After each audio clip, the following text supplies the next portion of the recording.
Boy! What's up? What are you guys doing? Hey, what are you guys doing? This show. Yeah? Stevie Fire. I'm writing an email. To who? For a potential guest. Oh, yeah? Yeah. Big guest? Big. Irons in fire. Yeah, good. I got a bit of a kerfuffle because I love that. I always leave my computer in here at night. Yeah. And you sure do. It's gone. So Yeah. now I was like, well, did I accidentally did I bring it home? Sometimes I'll bring it home. So now I'm trying to do the old man thing of, because it's not in my car. Did I actually bring it home and bring it into the house? Because I never do that. Or did someone take my laptop out of the Where's studio? Joe Fisher?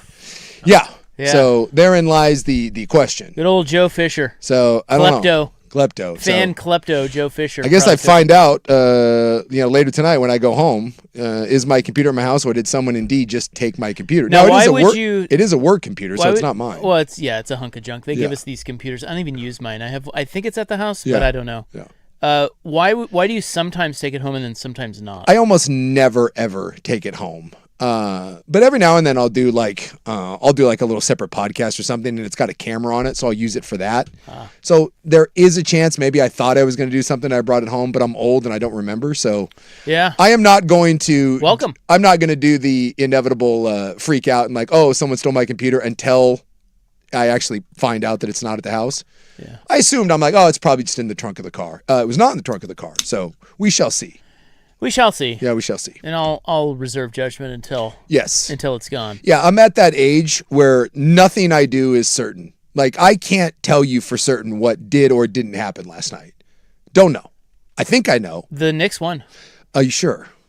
I still can't believe that. Yes. That's the most, outside of maybe Brady Falcons 28-3, that is the most improbable thing I think I've ever seen. Just... Yeah. And I can't believe, as I was leaving, the gobbler was ready to eat up 20 and a half. Why didn't you gobble? I don't know. Well, everyone was against the gobble. Yeah, I was certainly against the gobble. But listen, you got to have, you're the gobbler. You got to have some conviction. I didn't. Well, it was 2-on-1. I was looking at both of you. I just needed. No, Steven wanted you to gobble. No, he did not. I think he did. He didn't.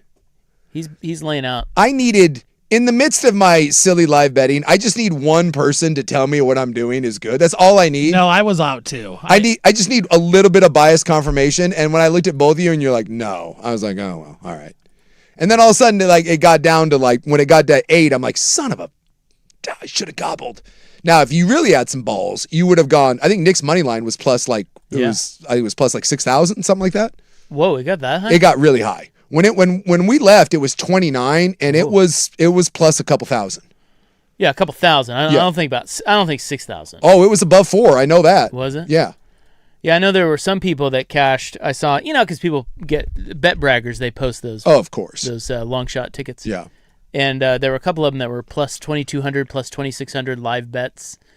But I didn't know it got that high. Although, they were down almost 30. So. Yeah.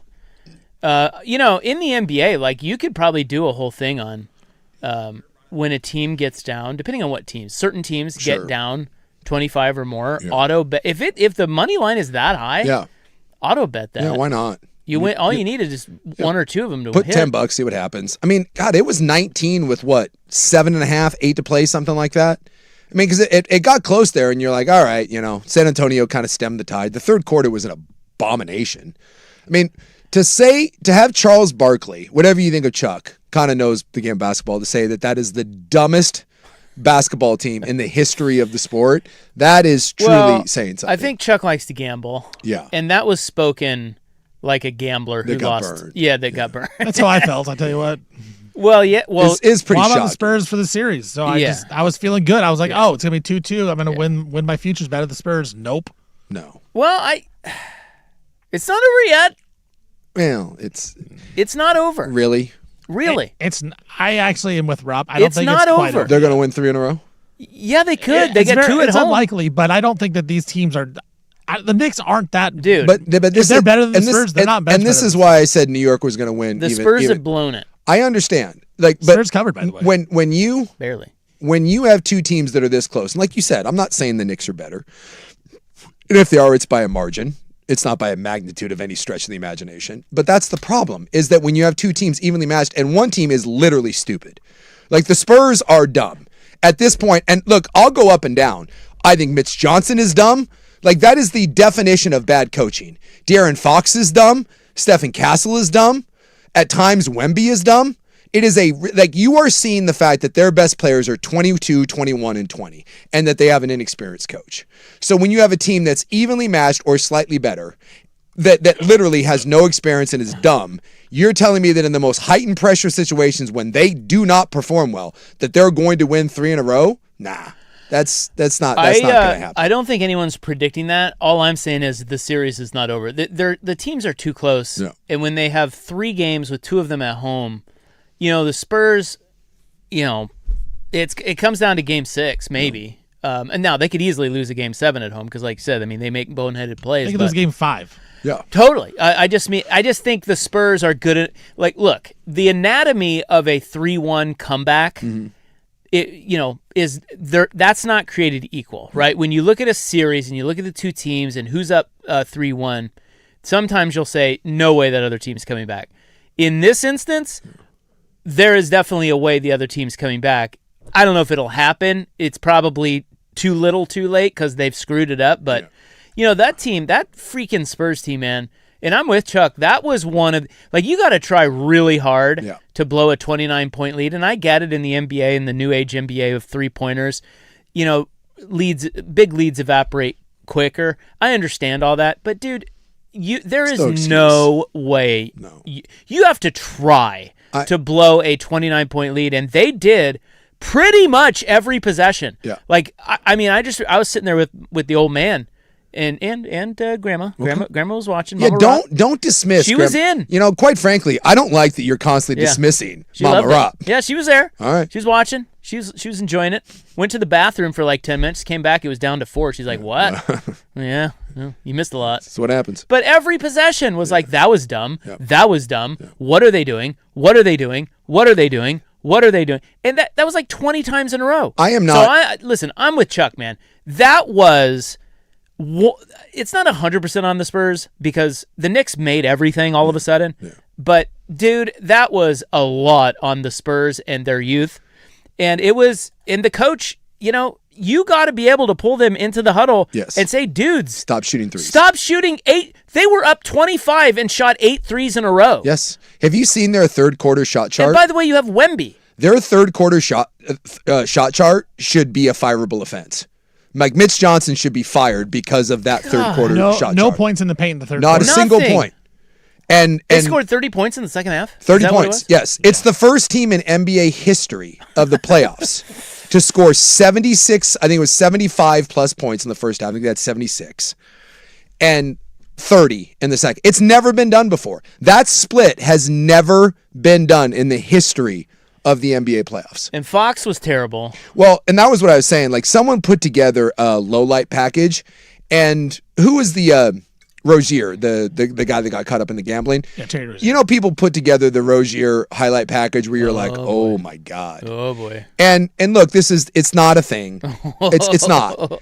But if you put when I saw the low light second half package of De'Aaron Fox, if I told you that De'Aaron Fox was under investigation, and I showed you the second half compilation, and there's about 12 plays, and 5 of them are in the last 3 minutes, you would go, he's guilty. On the take. He's on the take. He has one. Do you remember where he's right about half court and he just throws it out of bounds? He just throws it in between. I don't know where he was throwing the ball. Yeah.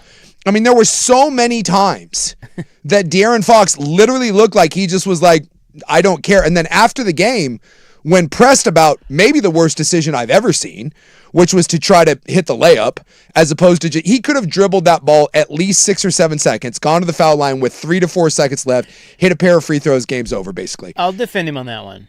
I just think he saw an open layup. I think he saw an easy way to make it 3. Well then, but he still should pull it out. But I think on that one he saw. De'Aaron Fox doesn't pull out; he slings that wood, and that's fine. If you're gonna sling that wood, Dennis Smith style, then go up and yam it. But you went up soft with a layup when you heard the footsteps coming behind you. I mean, look, there's just so many inexcusable things. Well, Wemby had some terrible shots. Wemby had terrible shots, and more importantly, 3 missed free throws in the final 2 minutes. And that's been the Achilles heel of the Spurs all series. They haven't shot free throws well at all. And you're right to the Fox layup. Fox is not healthy. Like, I think that's obvious. Like, he can't move like he has in the past. Then don't play him. Right. But if you're not going to be able to explode, pull it out. If you know that you're not going to be able to explode and make a layup like that because you're not 100% healthy, you have to just go out, and he didn't. Yeah, why are they running the offense to him? Dylan Harper was killing it. No shots last 10 minutes. No shots. So if that really is the case, why are you running your offense through a guy that isn't healthy and that is continuing to have it pissed down his leg? I would defend this. I don't know that Dylan Harper and Stephon Castle are ready enough to, in big spots, create their own shots. Neither's Fox, apparently. Well, he was in the Oklahoma City series. But he did in the game 3. He did in the game 3. He had the shot. Yeah.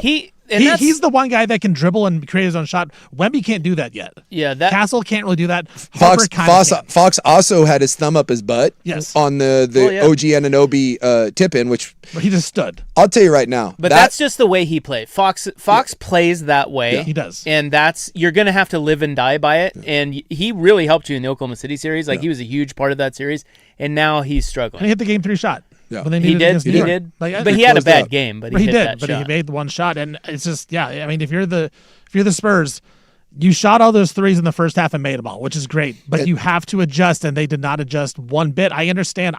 Trust me. I love the 3-point shot. I love analytics. I love taking early shots. But when you're up 29 points in the NBA Finals, these games get shortened down because the defense is so good. You have to be a little more shot selective, and they were not. They were bricking everything. When that thing got to like 15. All you had to do is basically play the equivalent of the NFL and take a knee. Run every shot clock down, get to the middle, and live at the free throw line, and just bleed the clock. And they didn't. They were in the middle of playing an up and down game. It made that the closest thing I can come to that is 28-3 in the Super Bowl. There's no excuse for it. And give credit to New York because they made big shots and they made plays. The OG Anunoby tip-in. That will in New York history, you'll have like Jesse Orozco throwing the mitt for the Mets. You got David Tyree on the top of the helmet, and that of him flying through the air with that tip, which by the way he does that 100 times, he makes 3 of them. His hand was at the top of the of the square. That may be, if they win a title, that may be the greatest play in New York history. And you're right. You got to give the Knicks a lot of credit because I was very critical in the first half. They were complaining a ton. They were not focused. They were yelling at the refs down every single play. And all I saw on Twitter was, the refs are all for the Spurs. And they bought into it. The second half, they didn't complain. They got after it. They played defense. And it's like weird. You play defense, you don't focus on the refs, you play better and you win. Karl Anthony Towns hasn't done a single thing in the fourth quarter, and then he hits that weird double step back. Pump Alvarado made a step layup thing. And a 3. Like everybody, they made everything. Shots. Yeah, it was a perfect storm. Yeah, a great life lesson just disseminated on the air by Stevie Fire. I don't know if you heard it. What? Life lesson. Yeah, you didn't catch that? What was his life lesson? He said, if you can't explode, then pull it out. That's right. That's true. Shouldn't be if you can explode, you should not. Kids, that's a great life lesson. If you can't explode. I think it's the other way around. It's the other way around. I think it's if you can explode. Then you want to pull it out. I don't know. Maybe go pull it and see if it makes sense. Right now? Pull it out. Yeah. Right now, pull it out? No, thank you. I probably get fired. I just couldn't. I sat there in my chair, and honestly, I had nothing else going on, so it was like one of those like, I'll watch. I just kept thinking to myself, there's no way, and there's just no way they're going to do this. There's no way they're going to crap the bed this much. Oh, it had the look. And then when the Fox steal happened, you're like, oh, okay, exhale, it's over, and then you're like, oh my God, there's just. Even the Josh Hart missed layup dunk. Josh Hart's got to be thanking OG because he made 2 bonehead plays also in the last 2 minutes. Yes, it about killed. The best part is it about killed Larry David. Larry David, if you seen it, when Josh Hart misses he couldn't decide whether to dunk it or lay it up. Larry David goes into some sort of full body seizure on the sidelines, and we almost lost him. Coach Vaughn was just watching Larry David the entire time on the sidelines. You can't take your eyes off. We need to watch Larry David watch things more often. Yes. Well, then you had pictures of him and Jerry together. Look, I hate this because I have money on the Spurs in the series, but watching Larry David is hilarious. Listen, that was epic. That's probably one of the more memorable NBA games I can remember. I think it's the most memorable game. I mean, I'm not going to say it's a great game because, I mean, it was 71-42. Yeah. But I know it's New York and they're obnoxious about it, but that's like one of the biggest NBA moments in years. Yeah. I mean, I'm guessing that peak, because I don't know how the overall rating is going to be because maybe people tuned out, but I mean, the first one peaked at, what was it, like, I want to say it was like 26, 27 million was the peak, and then it averaged 22 something. This, I'm assuming that in the fourth quarter, that number is going to be 29 or 30 million people. So you said Patriots-Falcons. Patriots-Falcons. Was it more Oilers-Bills or Patriots-Falcons? Ooh, Oilers-Bills, except the Oilers-Bills wasn't for the No. the whole, the kit and Was caboodle. that a wild card game? No, I think it was a wild card game, and that was Frank Reich. I mean, They that were was down 35 at half? 35 at half, I believe. So yeah. that's kind of, I mean. Yeah, same sort of thing. Had that been the stakes been higher, because I was thinking championship, and that was the only, because I sat there and I was like, I've never seen this, and then I was like, well, maybe the Patriots. Patriots were down 28-3. I mean, people from the Falcons were taken off the tape, and I've said this so many times. And look, I've never played in a big game like this, right? I mean, I've stood on the sidelines of big games, but I've never participated in a Super Bowl or national championship or an NBA thing. So, but one of the hardest things, in my opinion, and I've seen it with me and I've seen it with teammates that have played in big games, one of the hardest things to do is to turn the switch back on. And whether it's fair or not, when you get up by 29 or you get up 28-3, guys you can't help it. You just start kind of shutting down. You start looking up into the crowd and you start seeing pretty girls and you're like, hey, that's Kylie Jenner. And you're like, oh, that's Larry David. And you got the Instagram hot with the big up tops and you're sending someone over there to talk to her. And you're like, man, this is, you naturally, like I said, in football, you start loosening up the tape. You can see it. Guys kind of start taking off finger tape. They start loosening up the gloves. And before you know it, you look up and you're like, oh crap. Nah. Like guys, like, hey, it's not a 29-point lead anymore. It's 19. And so then you're like, okay, now it's time to put it back in gear. And I'm telling you, one of the hardest things to do in sports is that. Once you have kind of relaxed, it's hard to shift it into a different gear. And I really felt like San Antonio, once they kind of relaxed and they shifted it into a different gear, they were never able to match New York's intensity the rest of the game. And it killed them. Well, shame on them. And I don't even know if it was at the start of the second. Like the Spurs, it increased the lead from the halftime. And they were up 29 in the third quarter. Like they increased it. And I feel like then they kind of let it down. But even at the start of the half, the Spurs were still in it. And they were involved. They were ready to go. Then they kind of took their foot off the pedal. Because in the first half, they had 15 wide open threes. Yeah. The Spurs, they were 11 for 15 shooting from wide open threes. The Knicks just were not guarding. And then the Knicks decided to guard a little bit. And it's funny when you start playing defense, you start caring how much better you really are. And it worked. And then as you guys said, perfect storm. Knicks start hitting every shot and you're right back in it. I will say, I'll give Mitch Johnson this. He had a very bad game. Yes. And there's talk of him losing his job if they lose this series. I don't know if I would go that far, but boy, that's pretty inexplicable that I think when night. you're in these finals games, because we always say NBA coaches, like, how much does it really matter in the regular season? Not a ton. Sets a tone. It's kind of like a baseball manager. But when you get into the postseason, and this is where coaching really matters, and you see game plans and you see composure and when to call timeouts and when to draw up plays. And I really do think that Mitch Johnson's lack of experience has cost San Antonio in multiple games. So I'll give him this though. That last play he drew up, almost there, dude. That was fantastic. It was there. It too. was there. Cat deflected Karl out. Anthony Towns got a fingertip on that ball, or that is a layup. They win, and we're not talking about any of this. Yeah, I don't know where, look, that's a tougher pass than you realize. So that's a hard pass. We don't know where the pass is going to go. But if that pass is on target, Steph Castle is wide open for a dunk or a layup. And we're talking about, again, maybe the greatest close to a game. And Karl Anthony Towns he gets a fingernail on it. And they didn't even say that on the broadcast. I thought it was a bad pass. I was like, oh my God, he shortchanged it that much. So there you go. Because originally I was like, oh my God, you didn't even get a shot off. And then upon closer inspection, like, oh, well, he tipped it. And then it was like, oh my God, that was there. That pin down kind of rollout was there for Castle. So you got to give Mitch that, but didn't work. No. Cat made a play. So Well, that's your opening prattle. And I guess you need Wemby on the floor as a distraction, but if you're throwing that, you kind of thought maybe you would have the 7-5 guy throwing it in so it didn't get tipped. But So we'll continue with Spurs-Knicks talk coming up next in Frank Gay Services. Also, what it takes to sit in the Ben Stiller, Taylor Swift seats. We have some info on that. We'll get to all of that in more NBA talk coming up next.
From the George McCoy and Warren Allen Sports Desk, a Sports Center update on the Fan Sports Network, 105.1 FM and 1080 AM.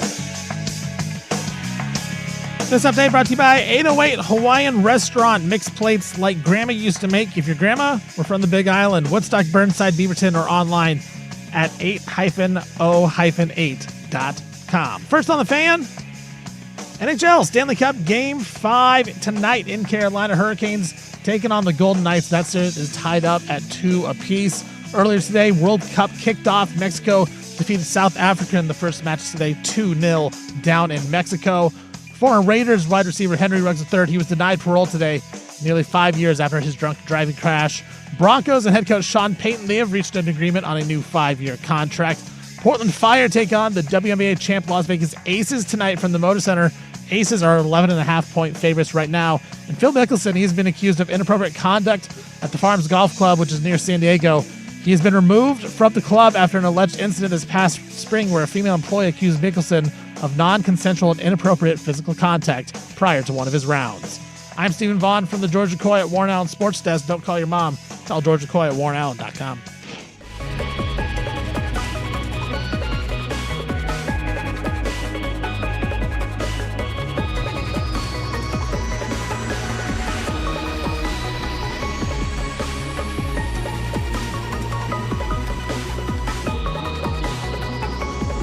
The Fan.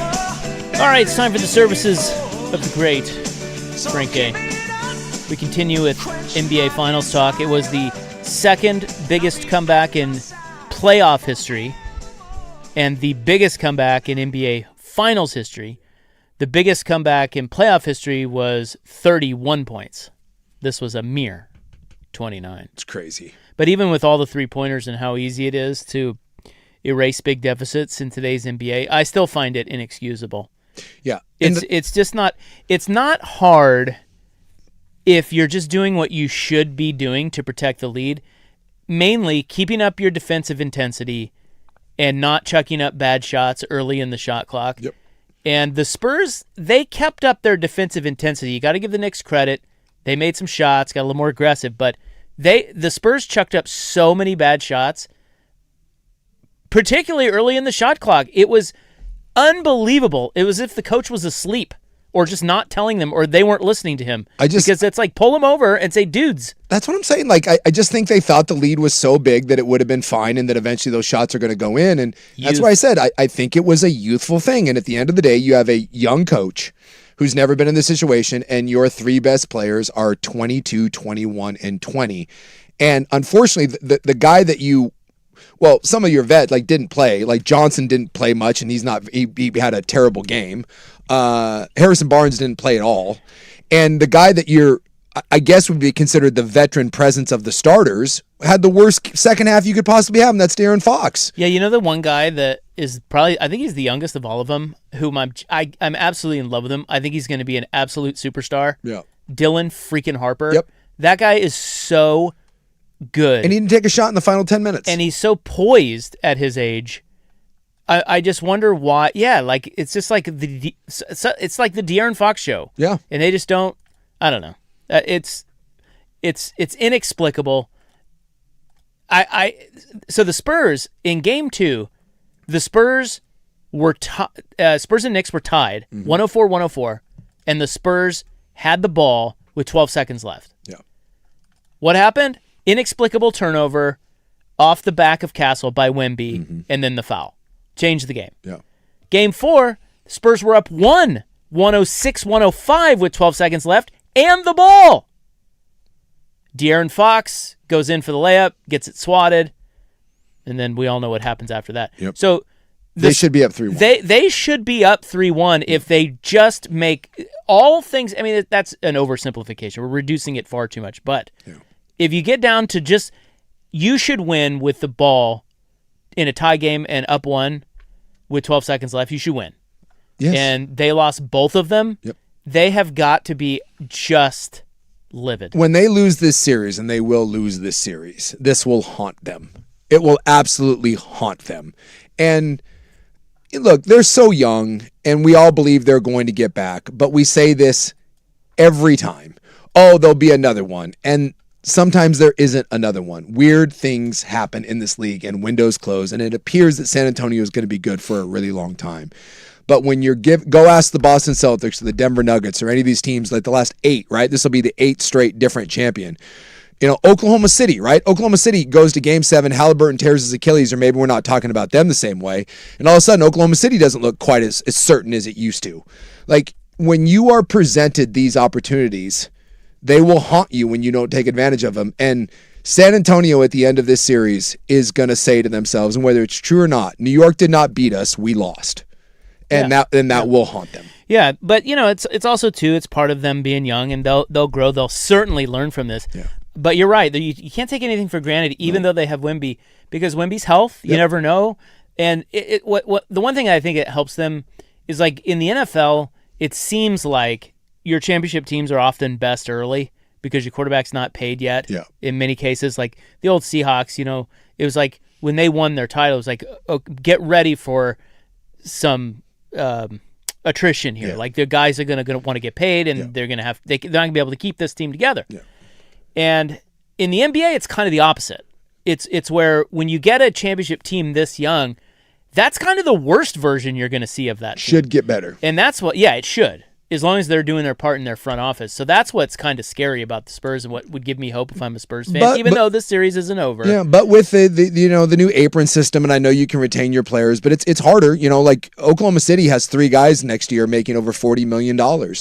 And, if one of those guys gets hurt or doesn't quite, it doesn't quite work out. Remember, after Boston's championship, they had to make some tough decisions. And now all this, Boston's a prime example of this, right? Boston had Jaylen Brown and Jason Tatum that were both young, and that was the core of what was going to be this great championship team. And then Tatum gets hurt, and tough decisions have to get made, and Porzingis leaves, and then Brown and Tatum supposedly don't quite get along anymore. And what happens when Dylan Harper decides that he doesn't want to play second fiddle to De'Aaron Fox? Or what happens when Dylan Harper decides he doesn't want to pay third fiddle to Stephen Castle? Like, you just don't know. The Spurs were ahead of schedule, and they should be up in this series, or at least 2-2 with a chance to win it, and they have let it go down their leg. If there's a team, listen, I don't root for this, I don't. But if there's a team you would want to blow a 3-1 lead after that game, it's the Knicks. Isn't it New York? It's New York. The throwing the egg at Wemby. Dude, they hit him in the face with an egg. I thought it hit the pole. I think maybe he got hit. Oh, I thought it hit his face. I think it hit some. I think he got maybe some backlash, like some splatter, but I don't think it hit him. I thought it hit him in. The video. It's kind of hard to tell. Yeah, it's kind of hard to tell, but I think it hit a pole. But yes, New York fan beating up Spur fan. They went after a guy at Five Guys because apparently he was a Spurs fan. There is part of me that says the sweet justice and karma of watching New York blow a 3-1 lead would be the most, except for the fact that the city would burn to the ground, and I don't want to see that. But it would, the sweet karmic justice of watching Knick fan blow a 3-1 lead would be glorious. So I have some info on what it takes to sit in those fancy Ben Stiller, Tay Swift seats. I mean, last night, the Knicks always have a lot of celebrities, but my God, last night, everybody was there. Well, apparently, Law and Order SUV was there. Tay was there. Yeah, I wonder how many shirts she sold with that Stevie Nicks bit that she had going on. I don't know if they're allowed to do that because that steals on fonts, and you gotta be careful. I guess that's true. Yeah. No one's gonna say anything about Taylor Swift, but she ain't selling those shirts. Well, according to ABC News, while some of the most expensive seats available are purchased by athletes and other entertainers, there is a select row of 6 to 8 seats reserved for some of the biggest names, such as Timothée Chalamet and Ben Stiller, who are personally invited by Madison Square Garden. Yeah. So those guys do not pay for those seats. There's 6 to 8 seats that it's Madison Square Garden decides who gets them, and here's what goes into that. So it says, with those invites come many perks that includes access to a private elevator and Suite 200, which features luxury cuisine and a chance to mingle with other celebrities. Thought it might sound like though it might sound like freedom for the A-list celebrities in attendance, there are also some unofficial rules they must follow to prevent having future invitations revoked. Yeah. One of those is that you must stay in your seat for the duration of the game, win or blowout. Yeah, you cannot get up and leave early. I guess that is a no-no, that if you do, you ain't coming back. If you leave before the game's conclusion, as supermodel Emily Ratajkowski, I believe. Ratajkowski did in 2023, you will not be invited back, but are welcome to purchase seats. The Garden also requests fans who are invited to show up presentable for the camera, be shown on the Jumbotron, and participate in filming promotions for Madison Square Garden. According to Front Office Sports, exclusively invited guests are not allowed to give away seats obtained from the Garden. The seat granting decision process considers factors such as how famous a person is, their relationship with Madison Square Garden, and the popularity of the game. That's probably why Taylor Swift suddenly was able to just shimmy in there with two friends. Yeah. The biggest and most important rule of all, you must be a Knicks fan. Hence, it's why Stiller and Chalamet are always seen courtside on Celebrity Row. Also, you are not to question decisions made by the franchise, such as coaching hires. According to actor Ethan Hawke, he lost his seat after making remarks on Jimmy Fallon's show about the Knicks parting ways with former coach Mike D'Antoni in 2012. Yeah, in case you didn't know, old Jimmy Dolan, kind of sensitive about criticism. Go ask Charles Oakley. So he said on the Bill Simmons podcast, he said, this is Ethan Hawke, he said, they'd always hook me up. And then I called him up one time and they said, yeah, that'll be $7,800. I was like, why is this the first time you guys are charging me? And they said, you should have thought of that before you went on the Jimmy Fallon show. And I was like, wow, this is real. So that's the story of how those guys get down there. Yeah. They don't have to pay, but they do have to follow the rules, which honestly, I think is actually kind of... I think it's fair. Yeah. Yes. If you are getting $10,000 seats for free... Yeah. Dude, we've got some things to ask. Shut your mouth. Well, it's a business. Yes. And we listen, we don't have to give these to you. I know you're Ben Stiller, but if you're going to trash us on... Or Ethan Hawke or whatever. Yeah, if you're going to trash us, we'll give them to somebody else who's going to wear our gear and talk us up. Yeah, and they want people that are excited and jumping around and creating the jazz. Now, I have heard that Spike Lee, those are his seats and he does buy them. Like Spike Lee, he's had those for years. He's had those for years, and Spike Lee does not want to play by their reindeer games. So Spike Lee does what he wants, and he buys those. Those are his seats. Yeah. Well, just like Jack in L.A., those were his seats. Because the Lakers kind of do the same thing, but there are a handful of people that are so diehard, they just buy them. Yeah, I just don't know how many cities can do this. I think 2. New York and L.A.? New York and L.A. Yeah, outside of that, it's like... No, there's not. That's... The only really places to seen and be seen in the NBA. I mean, that doesn't. Chicago doesn't have it. We're talking about one center court, baby. Yeah, Ron Sloy, baby. Yeah. There's 2 cities. Miami when they're really good, maybe, but Miami. But they don't have fans. No, Miami's just like Instagram. You might get like Instagram models and hots, but you're not getting. I mean, the entire entertainment industry has run out of New York and LA. So I mean, they're the only 2 places that can do it. Yeah, Portland. Like, what do we? I mean, my God. Well, we got the Nike seats down there. We got the Nike seats. You got like what when the lesser of the ball, like the less of the Les Baldwin brothers was here, like he was a big deal. Like we got the owner seats. Yeah. Yeah, you got Dundon. We got like LaMarcus can be down there. We just don't have. Do you think you could sit in Dundon's seat ever? Like how would you go about that? The only thing I could see is that because I think we have been like one of the only people that are actually like fair about Dundon. So if he heard that we were kind of defending him, and I love hockey, and I could, if somehow I could talk hockey with him, maybe there's that he appreciated the fair treatment, and that we would bond over hockey, and then maybe he's like, come on down. But that's probably not. Do you ever see, like, even when Paul owned them? Yeah. Did you ever see anybody else in those seats? Like, if they weren't there, nobody was in those No seats. one was in them. They were except for the GM or the... Yeah, they were just kind of empty. The president. Yeah. I did talk to Paul Allen's bodyguards once. That was about the closest I ever got to Paul. Those 2 Israeli guys, those dudes were intense. I hung out with his... when we were doing Talk and Ball back in the day, his limo drivers... Yeah. Those guys would hang out back there too, in the green room when we were just getting ready for the show and stuff. Yeah. They were great, and they had some great stories. They weren't supposed to say anything, but they would. Yeah, they would tell us things. Yeah, it was the same thing. Like his bodyguards were actually, they looked like stone cold killers, but they were actually. It was pretty fun. Yeah, they were kind of fun. Those guys, they'd have to go pick up food. Like Paul like Staniches. Well, he would order out. Yeah. And so they'd be like, oh, God, I got to go all the way across town, pick up his food, get it here before halftime. He goes into one room. He would go into one room back there, sit by himself and eat by himself, and then go back out to his seat. Yeah. He would call, like, he was a big Stanisberger guy. And, like, I got told that he would sit, like, across from Bert Cold, and they would eat Stanishes together and not say a word. Yeah, they don't talk. They would just sit across from each other and stone cold stare at their burgers and eat and then get up and leave. I'm like, what sort of psycho killer behavior is that? Pretty hot. Is it possible that Bert hated him but just kind of went along with it simply because, like, that was the only thing he ever did? If you're hanging around Paul Allen, rest in peace. Yes.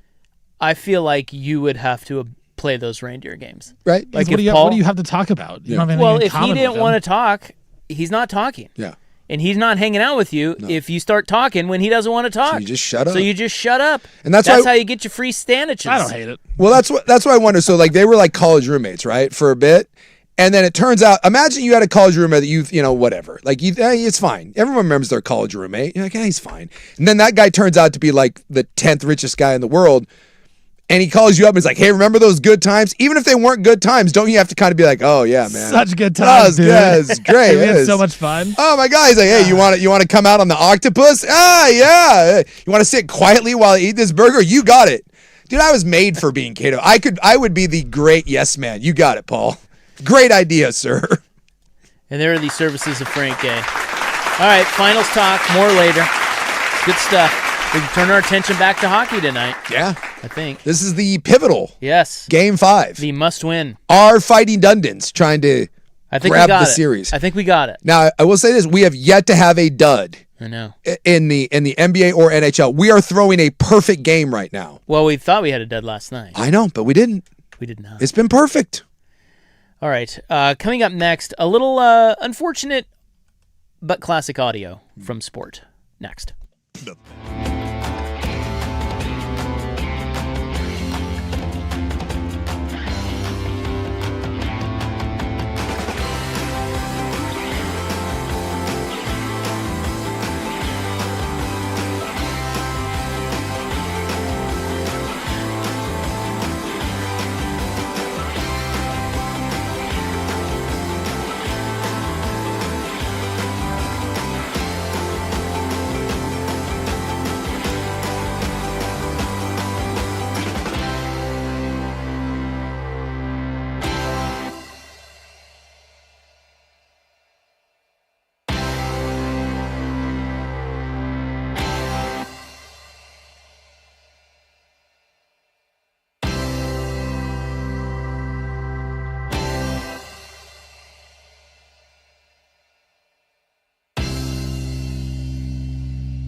I've got a. Well, we got a little Brendan Sorsby in the Gobbler Okay. at 4, but then I've got. I got a little something for you. A little something. Yeah, I do. That is a little something. Steven's all about it. Oh, yeah. What was I going to do here? Oh, audio. Yes. Do you like audio? Well, we are in radio, so theater of the mind. Yeah, this is great. I can't believe they got away with this. And maybe they didn't. I don't know. Who got away with what? But it's the Giants broadcasters who are great. San Francisco Giants. They're it's like Kuiper and Kruk and Kuiper. Mel something. Kiper's there? What? They're two longtime. Dwayne Kuiper. Huh? Dwayne Kuiper. Yeah, and then who's the other guy? Mike Krukow. Yeah, Did you say Kruk? Is John Kruk? I think it's Mike Krukow, Dwayne Kuiper. Yeah, it's like Kruk and Kuip or something, right? Is that what they call them? Well, I don't think it's Kruk. You know what? don't know. We're doing great. How about this? The Giants broadcasters, and we'll leave it at that. Yeah, they're famous because they're fun. Okay. And this is a good example of that. This was the other day, the rookie first baseman for the Giants, this kid named Eldridge, he came up with the bases loaded in the bottom of the. I think it might have been extra innings, and he hit a walk-off grand slam. So this is before he hits it. Okay, these are the Kruk and Kuip. Okay, whatever. I mean, it may be more than tarps off if Eldridge knocks one out of here. Well, I'm going to hold you to it. Time to drop trowel and hog out. Hog out! Did he just say hog He out? said hog out. Drop Dude, trowel and hog out. Dude, that's phenomenal. Enough of tops. Tarps off is old news. Welcome to Hogs Out. All right, boys, Hogs Out. Yeah, Kruk and Kuip. They are a beloved, legendary television broadcasting duo for the Giants. And now you see why. Now you see why. I'm going to hold you to it. Drop trow and hog out. I mean, it may be more than tarps off if Eldridge knocks one out of here. Well, I'm going to hold you to it. Time to drop trowel and hog out. He then hit a grand slam. And then he did, yes. Now, I don't know if he held him to Did it. he hog out? Because if Did not, Krukow hog out? if not, that's a coward's move. Now, if you hog out, do you have to go, full hog, or can you go can you go undies? Oh, no, I mean, hog out. That's a cop-out. Like, you got to go. Well, I'm just wondering. He It's, said out, so I mean, there's a it's sense, all the way out. Right? There's a sense of decency here. Oh my God! Out is out. Out is out. That's right. It's like the old T-box bit. Yeah, Remember? yeah. If you don't hit it past the ladies' tee, Yeah, you have to. you have to whip it out. D's out for Harambe. Yeah, I that's was like a 9-year-old. I mishit one and didn't do that. Then my dad's like, D out. I'm like, what? That's kind of problematic with a 9-year-old. Yeah, it could be. Then he said he was joking. No. Well, I would hope so. Your dad and sorry, son. Nope. Rules are rules. Rules are rules, boy. Pulls the Tiger Boy. Woods and brings the tampon out on the green. God. Oh, yeah, Tiger did do that. Yeah. Boy. I've seen that happen in What real a life. terrible bit. I've seen that.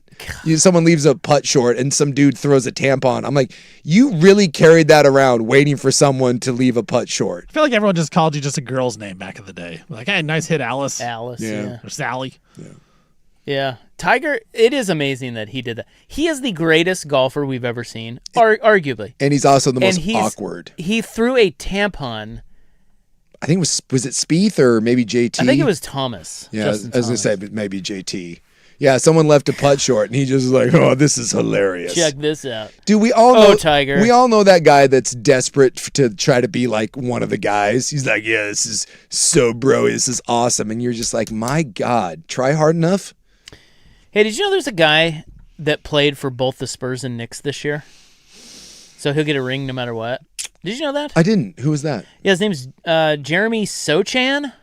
Is that his name? That sounds familiar. Yeah, Jeremy Sohan. He was like Sohan. Sohan. he was like the 7th or 9th pick like 3 years ago for the Spurs. And where's he at now? He's on the Knicks now.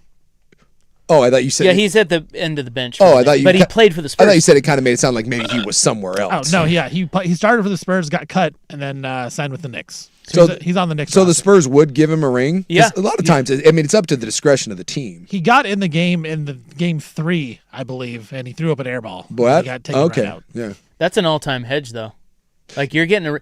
Although, will you take the ring from the team that cut you? Well, I think you take the ring, but at the same time, I think it's pretty awkward. Like, So ham. what do you do with your you tell people like your Spurs? You're like, yeah, I won a title with the Spurs. I think you just. I was actually on the losing team. I think you just keep, because I think that's happened in other sports. You just keep the ring and you put it on display case, and it's like when you got the hole in one on the par three course. Yeah, it's like you got it, but you're not bragging about it. You kind of keep that quiet. All right. So in the gobbler, Yeah. we've got the Texas Attorney General releasing a statement. Now, I don't know how much you know about the Texas Attorney General. Oh, I know. Let me ask a question. Is everyone in Texas a douchebag? Like, I'm not kidding. There may not be, and I'm sorry to the people that love Texas. Can you just say Texas politics? I think is what you mean. Yeah. Texas, like Texas, the people of Texas, boy, it's a different world. It's a different world, because everyone tries to do this big, rough, tough, manly Texas, and you are all the most sensitive, like just crybabies known to man. And yet they project this super tough masculine. Texas is the definition of the loudest guy in the room is usually the softest. I swear to God. And here we go again with Texas. Try us, see what happens.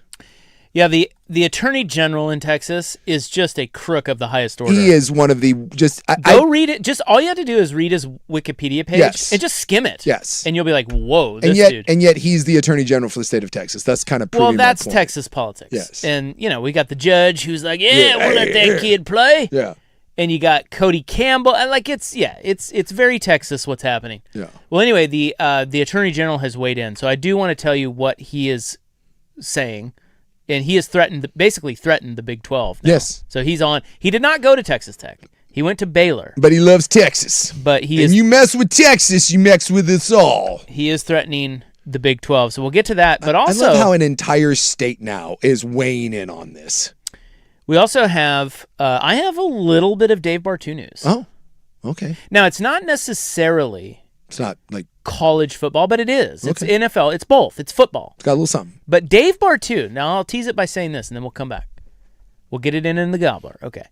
Has Dave Bartu shown up the great Bill Belichick? Oh, my God. Well, I'll tell you what. If someone has the confidence to try to show up Bill Belichick, it might be Dave Bartu. Dave goes hard. Oh, my God. Dave goes hard in the paint. I'll tell you that right now. Yeah. Dave feels very... elbows are flying. Elbows, yeah. He's got sharp edges. He's dipping the shoulder.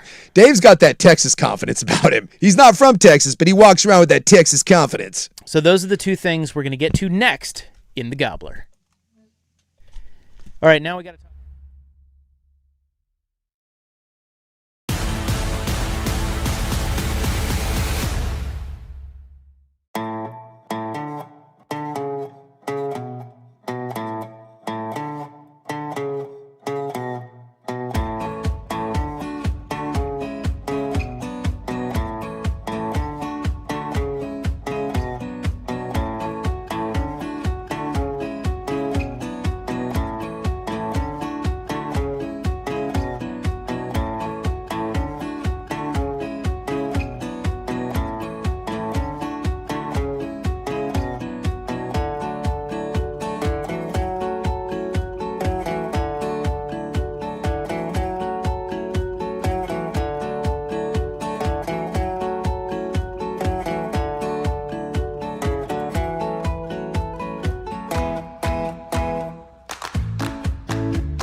From the George McCoy and Warren Allen Sports Desk, a Sports Center update on the Fan Sports Network, 105.1 FM and 1080 AM. First on the Fan, former Las Vegas Raider wide receiver Henry Ruggs III. He was denied parole today. Nearly 5 years after his drunken driving crash, he'll be back in prison. Broncos and head coach Sean Payton, they've reached an agreement on a new 5-year contract. We'll keep the head coach there in Denver. NHL Stanley Cup Game 5 in Carolina tonight. Carolina Hurricanes taking on the Las Vegas Golden Knights. That series tied up at 2 apiece. We got this one at about 5 o'clock. World Cup opened up today. First match of the tournament, Mexico defeated South Africa down in Mexico 2-0 in that one. Portland Fire taking on the WNBA champs, the Las Vegas Aces, as they visit Moda Center tonight. Aces are now up to an 11.5-point favorite. And Phil Mickelson, he's been accused of inappropriate conduct at the Farms Golf Club, which is near San Diego. He has then now been removed from the club after an alleged incident this past spring where a female employee accused Mickelson of non-consensual and inappropriate physical contact prior to one of Mickelson's rounds. I'm Stephen Vaughn from the George McCoy at Warren Allen Sports Desk. Don't call your mom. Call George McCoy at warrenallen.com.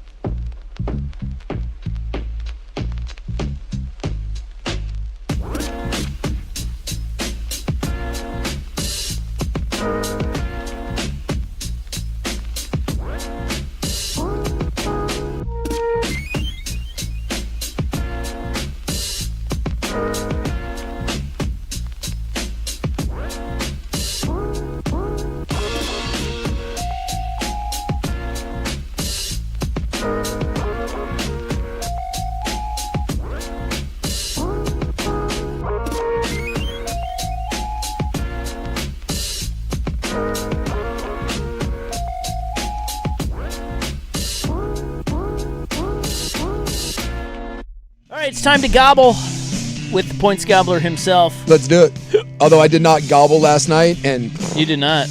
dude, I'm kicking myself. I'm kicking myself. That was easy money. Dude, when you give me 20, you give me 20, I gobble. That's and I got 20 and a half. Always take 20. Always take 20. And you didn't. I didn't. That Especially was in the NBA final. I feel like I almost did that coward.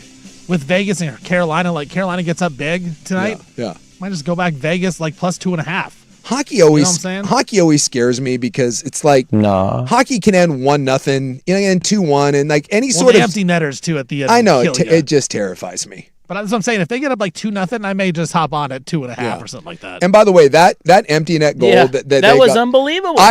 Same thing. I'm not saying that's quite the OG Anunoby like block and then tip.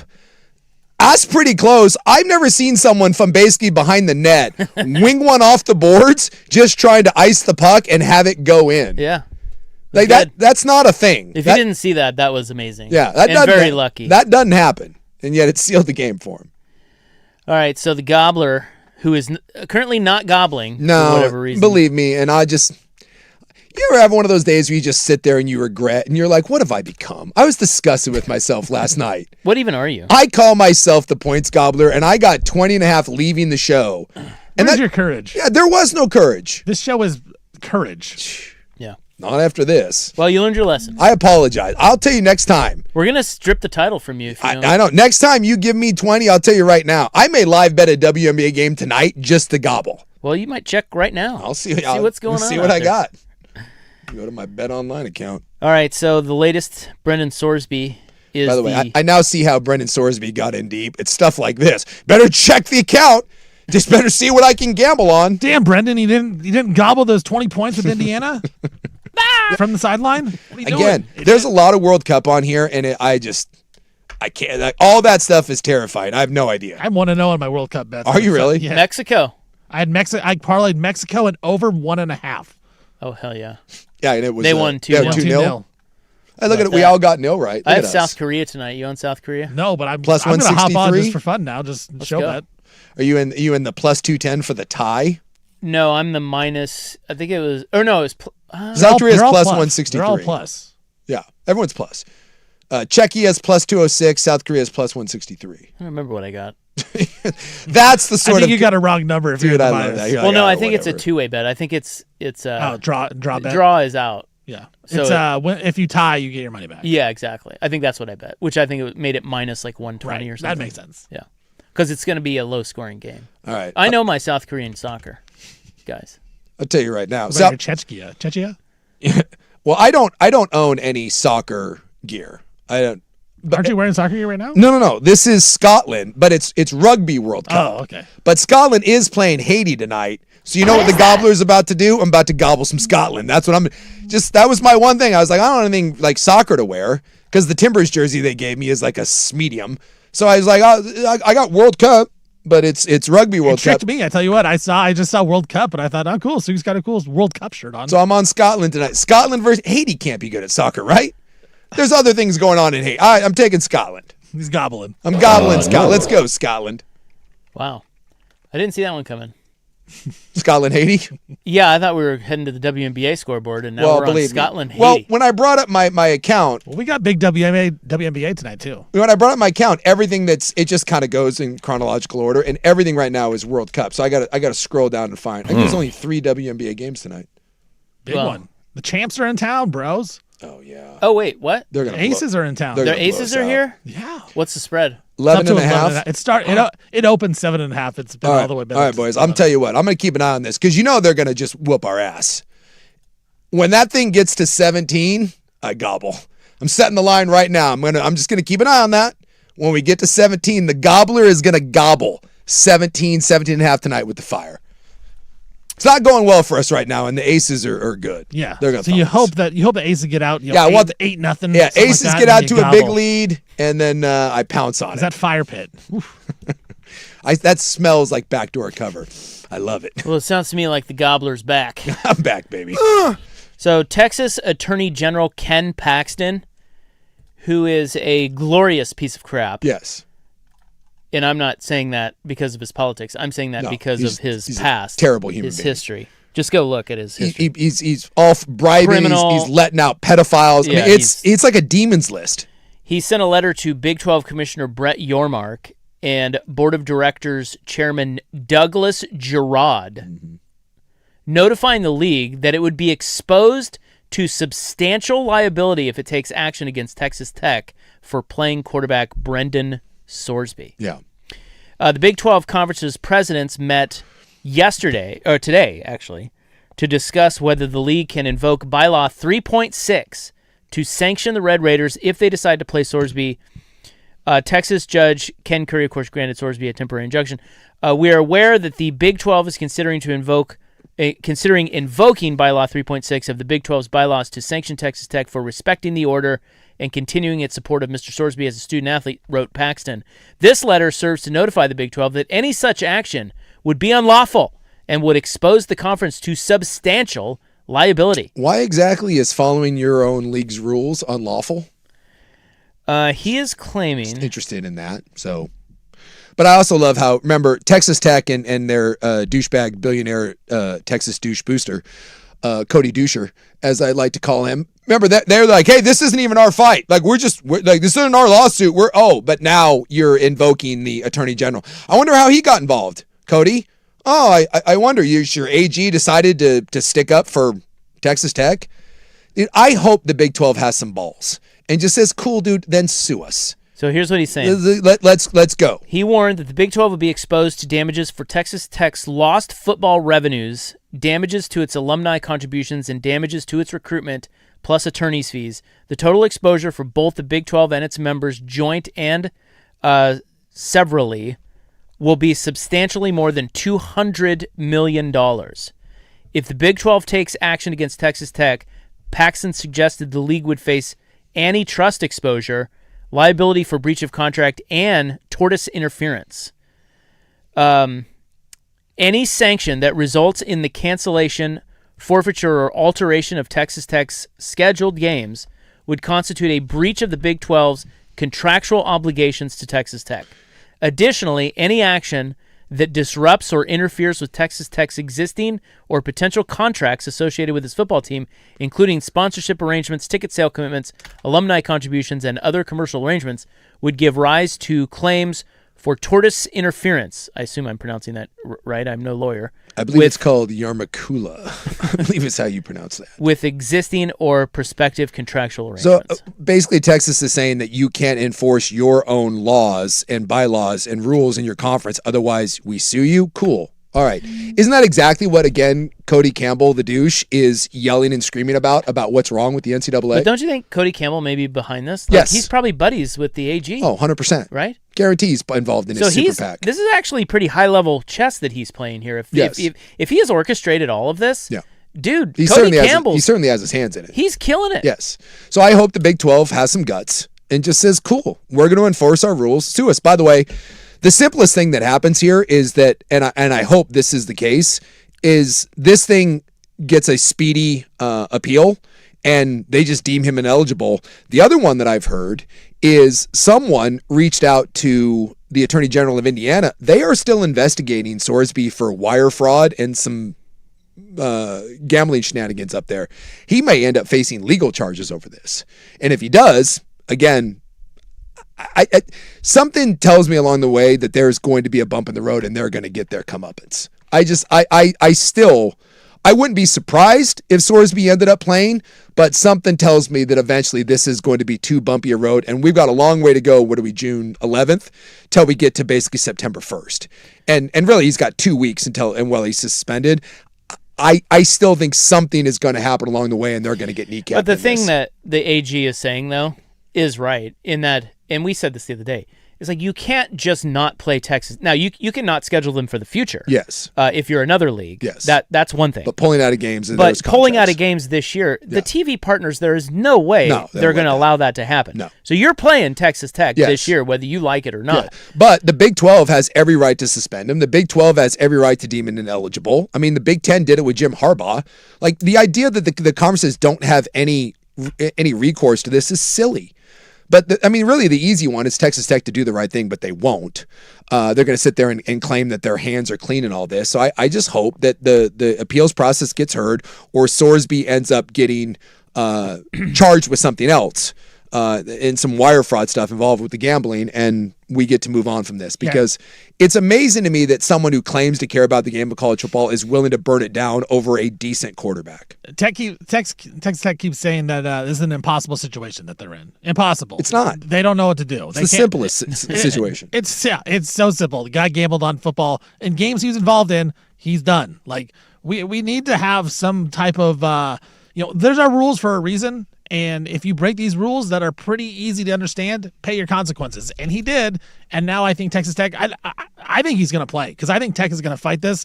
And I think if things go wrong, if the Big 12 suspends him, they'll just sue or something, and they'll get it into court, and then he'll be able to play. And the judge will say, you can play until we figure it out. And they'll just keep doing this until it literally goes away and the season's over. That's why someone has to take a stand, and I'm hoping that your Mark and the Big 12 and the NCAA or the College Football Committee takes a stand and just says no. Eventually, someone has to go hog out and nice. and have some courage. What is that? That is a great way to say it. Yeah. I like that. You gotta have some courage. Okay. And this is one where if there is a line to be drawn and you're willing to do it, if you said there's one issue, I think this is an issue where you have everyone on your side. For the first time, maybe ever, in the NCAA, the court of opinion, and it's not just like, it's not a majority, it is everyone. It is everyone against Texas Tech. So line up, and they want to be Jon Snow and stand against everybody. Let them do it. Let them sue. See what happens. So here is the Dave Bartu showing up Bill Belichick portion of the program. Okay. Now, back in the day, Bill Belichick and Michael Lombardi introduced a concept called the middle eight. Yes. Oh, I know. I think most people are familiar with the middle eight. It's the 4 minutes going into the half, and it's 4 minutes coming out of the second half. And we're always told that if you win the middle eight, it's like the turnover margin. What? It's like the, we haven't always been told that. Belichick and Lombardi were the first ones to say, there may be a competitive advantage it's a big deal. to how you maneuver Yes. the middle eight. Yeah. based on possessions. Yep. And it's why people always want the ball in the second half as opposed to the first, because again, the middle 8. Because it's like the idea that if you can get a score going into the half and then you get the ball in the second and you come out and do something there, like all of a sudden you seize control of the game. So this says Lombardi has been cited as saying Belichick actually built an entire game management theory around the simple realization if the Patriots could manage a drive at the end of the second quarter that would keep the opposing offense off the field for almost an hour of real time, for a guy like Peyton Manning, that's an eternity. No offense, no points, no plays, no rhythm. When Manning does finally get back in the game, he and his offense have lost their edge. So Dave Bartu has put this to the test. Mm-hmm. The Matrix Analytical Solutions. And I do love this about Dave, because Dave is he's soulless. He has no dog in the fight. Yeah, he's impartial. He's just running the numbers. Here's the numbers. So in a study of 10,675 football games. That does seem to be a lot of games, by the way. At the FBS level. Okay, so we are back to college here, even though we're talking about Belichick. Yeah. Dating back to 2010. Examining the 8-minute block in question, Dave Bartu took out the scoring of each block to determine if the middle 8 impacted the final score in the way Belichick had everyone believing. His data went beyond simply winning a block and aimed at illustrating the frequency of game impact outcome, including ties, by removing the block scoring. So among his key findings, after splitting games into blocks that include the first and last block of each quarter, as well as a bridge period between quarters 1, 2, and 3 and 4, in addition to the middle 8, he found that all 11 game block clusters between 9.5% and 12.5% in terms of overall impact on the game. The middle 8 ranked second of those 11 blocks, 12%, but not by a margin worthy of treating it any different than the other blocks studied.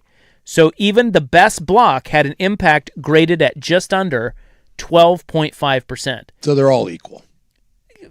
Statistically he's speaking. finding them fairly close. Sure. Doesn't matter where in the game. Yeah. So 87.5% of games are determined by factors outside any single 8-minute window.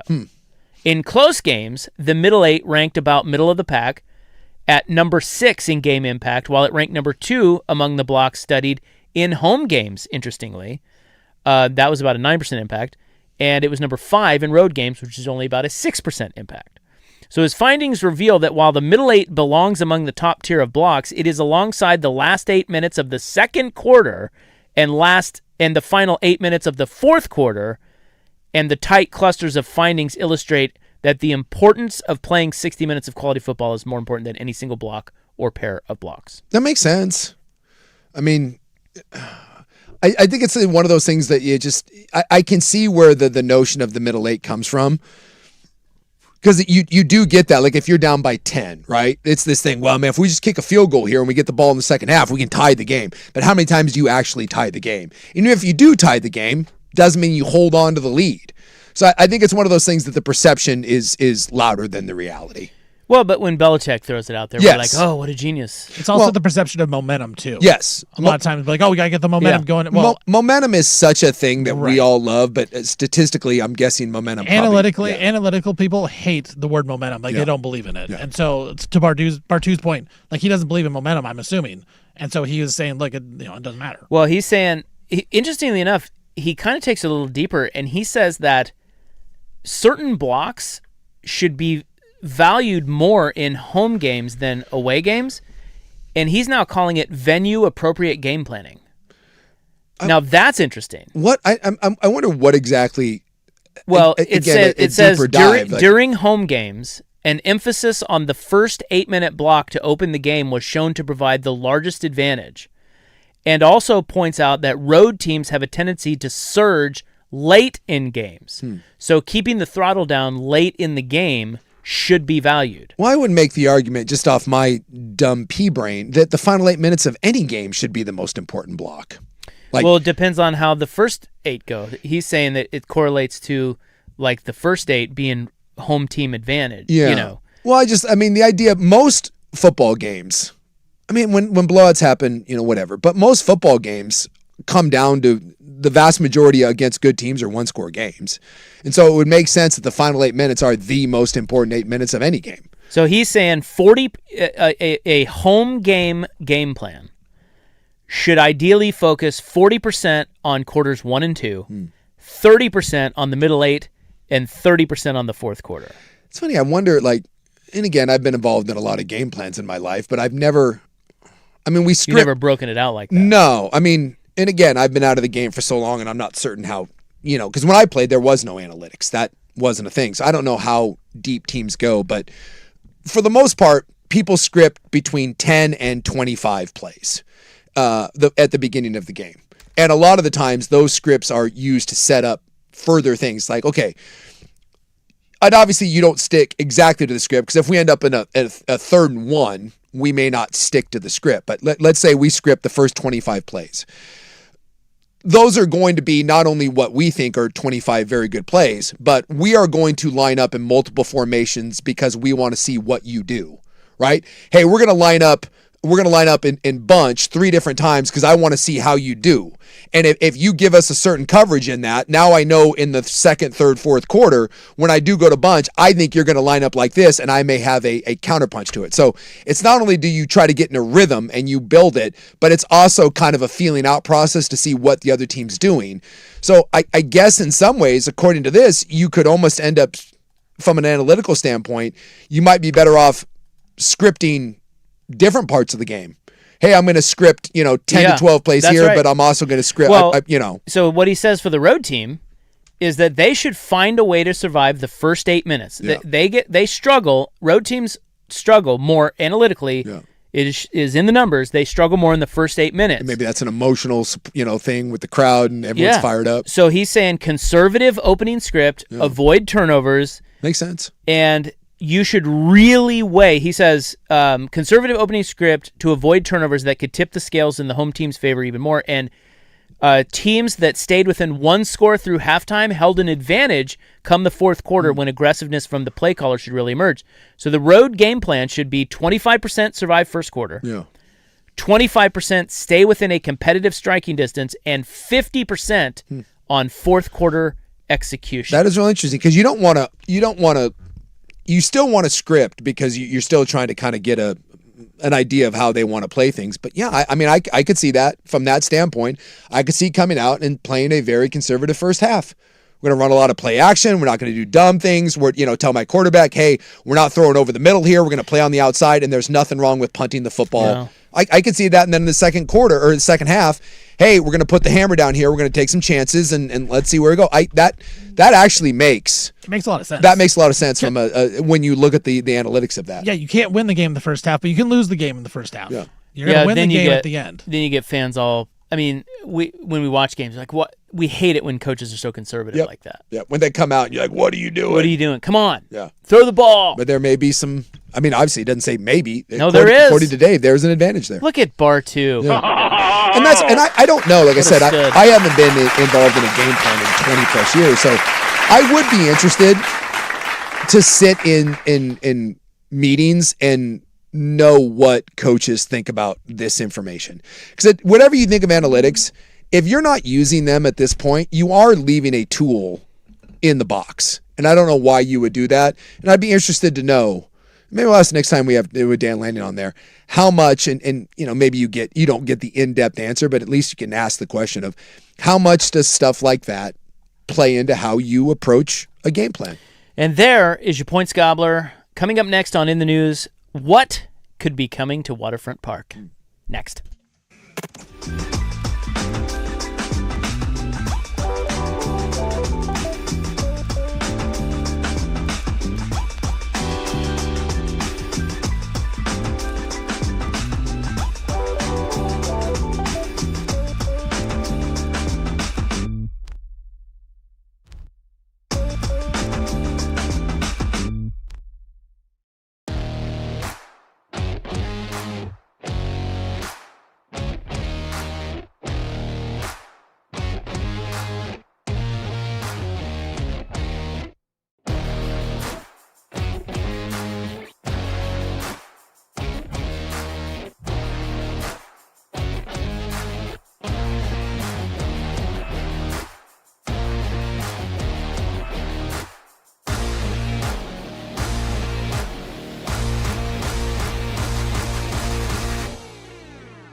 Now, from the George McCoy and Warren Allen Sports Desk, a Sports Center update on the Fan Sports Network, 105.1 FM and 1080 AM.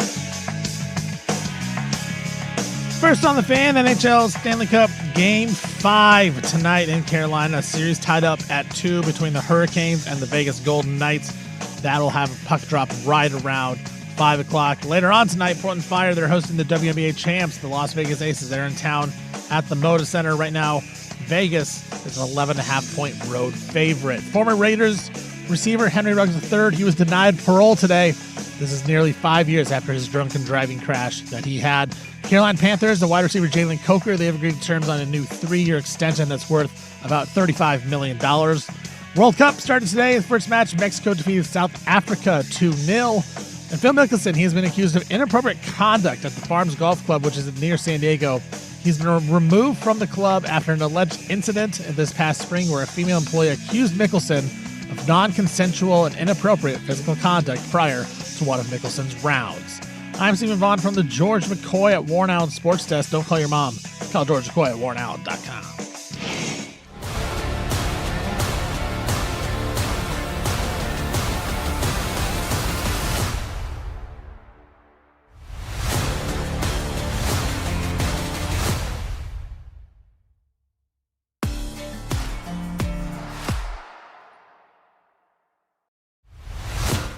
You're an idiot, dude. Speaking of comings of Jesus and things like that. All right, welcome back to our show. Hi. We are Isaac and Suk and Stevie. Careening towards in the news. Yeah. At breakneck speed. Like a jet airplane in turbulence. That's what it's like. It is a bumpy ride. I mean, there's nothing about this program that's smooth. But hey, free drinks. Yeah. All right. I don't know if I've ever gotten free drinks on an airplane. What? No. Who gives out free, like... Well, they give, if you book, you get free drinks in first class. That's true. Well, I don't fly first class. But if you fly in the preferred seating, depending on the airline, like the nicer ones, like right behind first class, it's basically only separated by a curtain. Get that? They sneak you one every now and then? No, that you get free drinks in those seats. Yeah, you pay more for them, but they will serve you free cocktails. All right. Let's go. Yeah. It is June 11, 2026. It's time now for In the News. I'm your noted newsman. Hello. Thanks. Thank you. It's brought to you by the Advocates Injury Attorneys at advocateslaw.com. Today is Corn on the Cob Day. I had some corn on the cob this afternoon. Didn't even know. Why? Well, I think it's kind of overrated. Really? Yeah. Oh, you got to make better. You got to make better corn on the cob. Yeah, dude. Corn on the cob is Dude, that's an elite. That's an elite. Summertime food. Yeah, hands down. We do like a Mexican street corn kind of version of it, and we quarter it too. So it's corn on the cob, but it comes in like little force. Yeah. So it's even more manageable. And then we do the what's that little Mexican cheese that you sprinkle on there, and we got some spices, and we get some grill marks. Cojita. Yeah, the cojita cheese. I'll tell you right now, dude, you're missing out. You're missing out on some Mexican street corn. Old Jesus to the south of us, that man has mastered corn. He knows what's up. Had it with some lamb slices today. It was freaking delightful. Didn't even know it was corn on the cob day. It gets stuck in your teeth. Well, you do have to have, you got to have some flossers. You know? Yeah. You got some flossers. Dumbass. It is also Cousteau Day. Like Jacques Cousteau? Well, yeah. What other Cousteau is there? I don't know. Well, actually, there's a lot of Cousteaus. Well, I think there's famous. I think there's many famous Cousteaus. Really? I think they're all related to him. I think his sons do the same thing. It's like the Attenboroughs. I think they just, when you're a Cousteau, you're out there, hanging out with dolphins and stuff. You're exploring the 7 seas. You're basically like a modern-day pirate without the piracy. There are 7 prominent members of the Cousteau family. I told you. It's a lot of Cousteaus. Jacques Cousteau. He's the most famous. Jean-Michel. Mm-hmm. Or, I don't know. I think it's Michel, but... Okay, Michel. Felipe. Oh. Is he the Tito Jackson of the Cousteaus? Fabian. Celine. Alexandra. And another Felipe. Felipe Jr. Told you. A lot of Cousteaus. What great names. If you need, jungle, it's the Attenboroughs. And if you want the seas, it's the Cousteaus. Well, this day is named after Jacques, Okay. who I watched growing up, and I thought he was amazing. But I don't know if he was or not. Yeah, maybe He was just kind of the first. It's possible that he was he's the Mel Kiper of ocean exploration. Yeah, I mean, he did it, and it was on TV, and it was super cool. Yeah, but and I liked his accent. Maybe he was an ass. I don't know. But yeah, I don't know how great he was. Well, we have an avenue looking, or is it a boulevard? We do have a street we need a name for. 39th, anybody? Name it after Jacques. Jacques Cousteau Boulevard. Hello. Aren't we all about the environment here? Throw some love to Jacques. You know, he once said, I was looking at his biography today. He once said, just because fish are cold-blooded does not mean they do not feel pain. And the recreational fishermen only say so to reassure their conscience. Yes. I will admit I like to go fishing, and I do struggle with it from time to time. Jacques just called you out. I know. It's brutal. It is. I think about that every time I go, and then I still go, but yeah.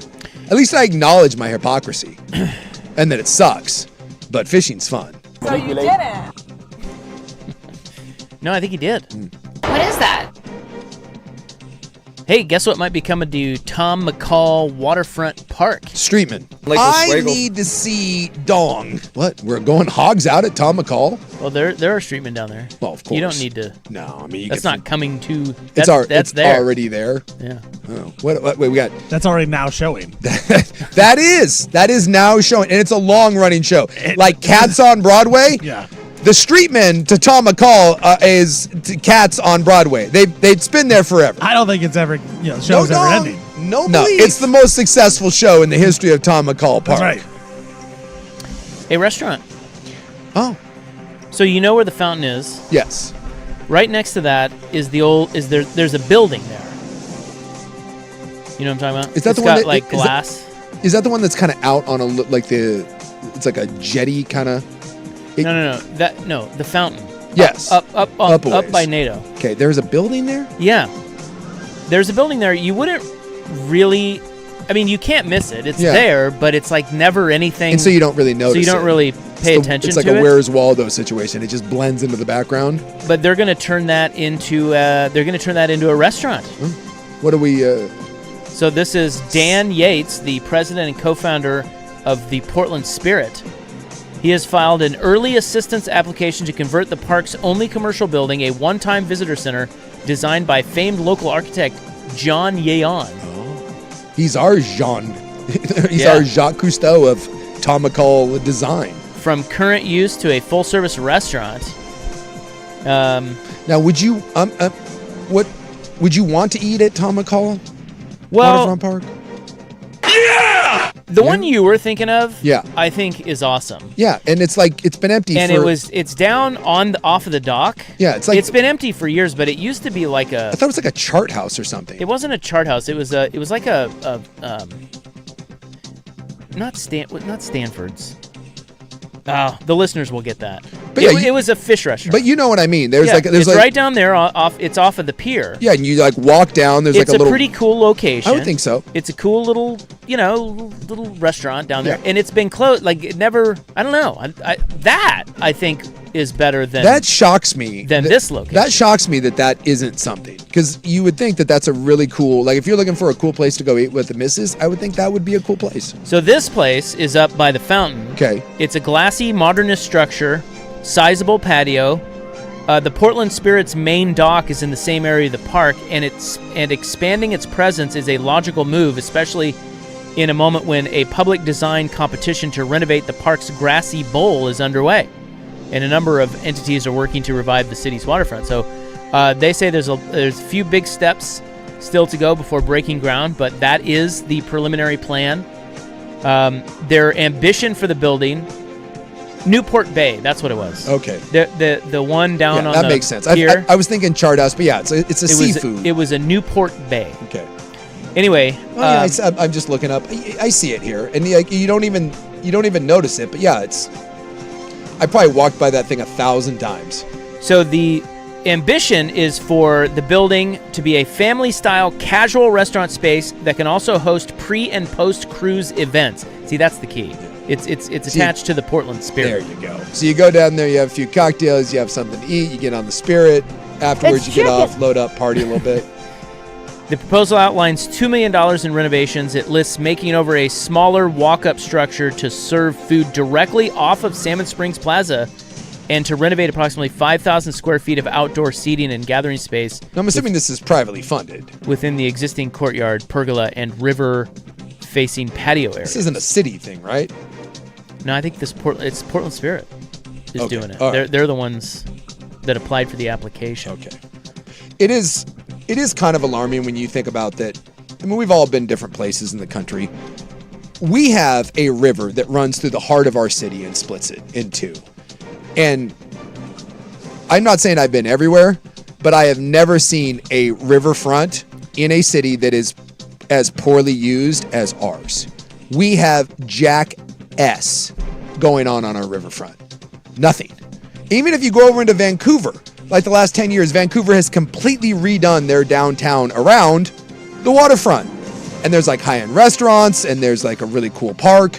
Like if you go to Tom McCall and you go to the Vancouver waterfront, dude, they've put us to shame. And you would think that we pull our head out of our arse at some point and realize that waterfront property is usually a pretty cool part of the city, and maybe we should start doing something. This is a nice, it's a nice step. So one of the hurdles is the Portland Rose Festival uses that as their headquarters. Mm-hmm. They pay $1 a month in rent, plus maintenance fees. So that's really the hurdle. Well, the hurdle is moving them because it says that they signed a 25-year lease in 2010, which suggests the city may be on the hook because the Portland Parks and Rec owns the building. Okay. So they're suggesting the city may be on the hook to provide new office space for them elsewhere, and if they can do that, that's when the Portland Spirit says they can move in with their plans. Okay. But, maybe we should make that happen because the fact that a business wants to invest in something along the waterfront, maybe we should try to encourage that. I mean, that might be good. There's a lot of people in that fountain. You can serve like little fat kids hot dogs and stuff. Oh yeah, they're always splashing around in there. Yeah, Well, how come we don't have like food pods and stuff down there? Like money. we just don't. Outside of some cherry blossoms and that running path, what is there to do at Tom McCall Waterfront Park? Well, you gotta run through the water. And then I'm an adult. I'm not running through the water. And then you go down to a little further down that hotel. There's some restaurants and stuff down there. But yeah, exciting. Yeah, McCormick and Schmick's used to be down there. That closed down. Tweet, tweet, tweet, tweet, tweet. I don't know what's there anymore, but Where was that? That was right. That was before the. Oh yeah, that's closed. Newport Bay. Before you walk down to the Newport Bay, McCormick and Schmick's was right there on the corner. They closed that? They closed that a long time ago. And that was really cool because it was elevated seating. So if you sat above, you had like a pristine view of the water. Yeah, that was a cool spot. Again, why wouldn't you want to sit and overlook? Hey, let's buy that. The water. You guys want to buy that? I don't know what's there. Put a restaurant in there? Yeah. Let's do some stuff. Like call it Hogs Out. Oh. What? Not sure we're getting the ladies at that one. I think that would be exclusively a male sort of thing. Hey, why are there no ladies coming to Hogs Out? That McCormick and Schmick's was the first restaurant I ever dined in Portland. Was it? Yeah, I hadn't lived here yet. I was just here for a golf tournament, and they took us down there, and I was like, man, this is awesome. Yeah. It was summer, day like today. It's great. I was like, this place is great. Yep. Hey, I should move here. Down there used to be like a Stanford's, and there was the McCormick and Schmick's, and then there was the Newport Bay right there. There was another McCormick's on First and Oak. Downtown used to actually have things, and now we don't have as many things. So maybe we work on bringing some of those things back. All right, so up next, do we really need cause of death? Oh, I think we probably do, yeah. Do we? Yeah. When someone dies, I don't think anyone just wants to be like, well. Well, it's not anyone. I'm saying sometimes, yes. In this instance, look, we know what happened. Okay. So that'll be next on The Fan.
Fan. All right, welcome back. This is In the News for June 11, 2026. June 11. What a date in history. It's going quick. Did anything happen on June 11th? I don't know. It's the date of Jacques Cousteau's birthday. Because we don't do necessarily in this date. We do birthdays, but I don't know. Maybe something cool happened on June 11th. Should we start doing birthdays? You guys want to do that? What? Not really. But Yeah, I don't think so. I just want to see if anything cool happened on June 11th. What is the greatest thing that has ever happened on June 11th? I'm trying. How do you find a male hooker? The Continental Congress, 1776, appointed the Committee of Five, Boring. including Thomas Jefferson, John Adams, and Ben Franklin, to draft the Declaration of Independence. Nah. That's Nah. you don't no. All right. Alcatraz escape. Boom. Frank Morris and the brothers, the two brothers, executed their legendary escape. Now that's juicy. Does that do something? Who do Yes. you think I am? Didn't they die in the water? Didn't they get eaten by sharks? No, I think two of them got caught and one of them was never found. Right? Yeah, so one of them got eaten by a hammerhead. Probably. Yeah, no one knows. Now he's running around. And then in 1963, Kennedy mobilized the National Guard to force the University of Alabama to let the first black students in. Yeah, that was June 11th. That was June 11th, 1963. Special teams. So we got Joke. Jerry Jones was there. We got 1776. Was he? Yeah. I thought he was an Arkansas guy. Jerry played at No, Arkansas. I know he did, but I think there was some story. Yeah, there's where a picture of him. Yeah, he's in it. He's in a photo of that. Oh, you know what? I do think Yeah. I remember that. Yeah. But there you go. 62, 63 in Not exactly in 1776. support of. No, that's. Oh, I'm sure at the time he was Yeah. like, because I remember him saying, "Oh yeah, I was just interested in what was going on." I'm Yeah, sure you were. It's Jerry. actually pretty neat. So we have the cause of death on the chemical tank rupture. And it's not good. No, but this is why I was saying, like, I mean, I think you would have been better off just with the explosion. well, we know how. I mean, Well, why do we need a cause of death here? Well, I mean, if I was, I guess you're investigating. You're investigating, and if that was my family member, I would want to know, like, did you suffer? Did something fall on you? Did you die in the explosion? Or in this case, it's... I think that's fine. I just mean, why do we need it on the news? Yeah. Like, why does it need to be released? But maybe it's just public. It's probably public, yeah. Yeah, stuff that if the media wants it, they're gonna get it. Transparency, man. The disaster, blah blah blah, blue blue blue. 11 people killed. Yeah. All of them died from alkaline chemical burns. Yeah.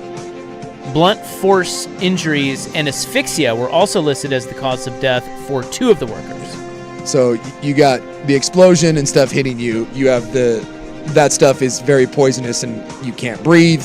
And then of course the white spirit, that stuff melts like concrete. It just burns through anything. So I'm guessing that getting on your body, not good. That's a terrible way to go. Those people probably suffered unimaginable pain. I can't. That's just such a tragedy. What else do I have for you here, Jace? What do I have for you? That I don't know. What would you do if someone dumped hundreds of tires onto your property? That would be problematic. I mean, how big is my... Did they just happen all at once? Look at this. I'm going to show you a photo. Okay. Look at that. So he wasn't there. He just showed up one day and all those tires were there? So it's a little more complicated than that. It usually is. But you have a Portland guy, soon-to-be father. Mm-hmm. He bought a rundown property. It was an old dumper. And there were some tires on it when he bought it. Okay. But the owner was supposed to get rid of them. He did not. And this guy went back to the property after the sale, and there's hundreds more tires piled up Oh boy. on the property. I think there's only one thing to do, gentlemen. It's light Tire a fire. Light a fire.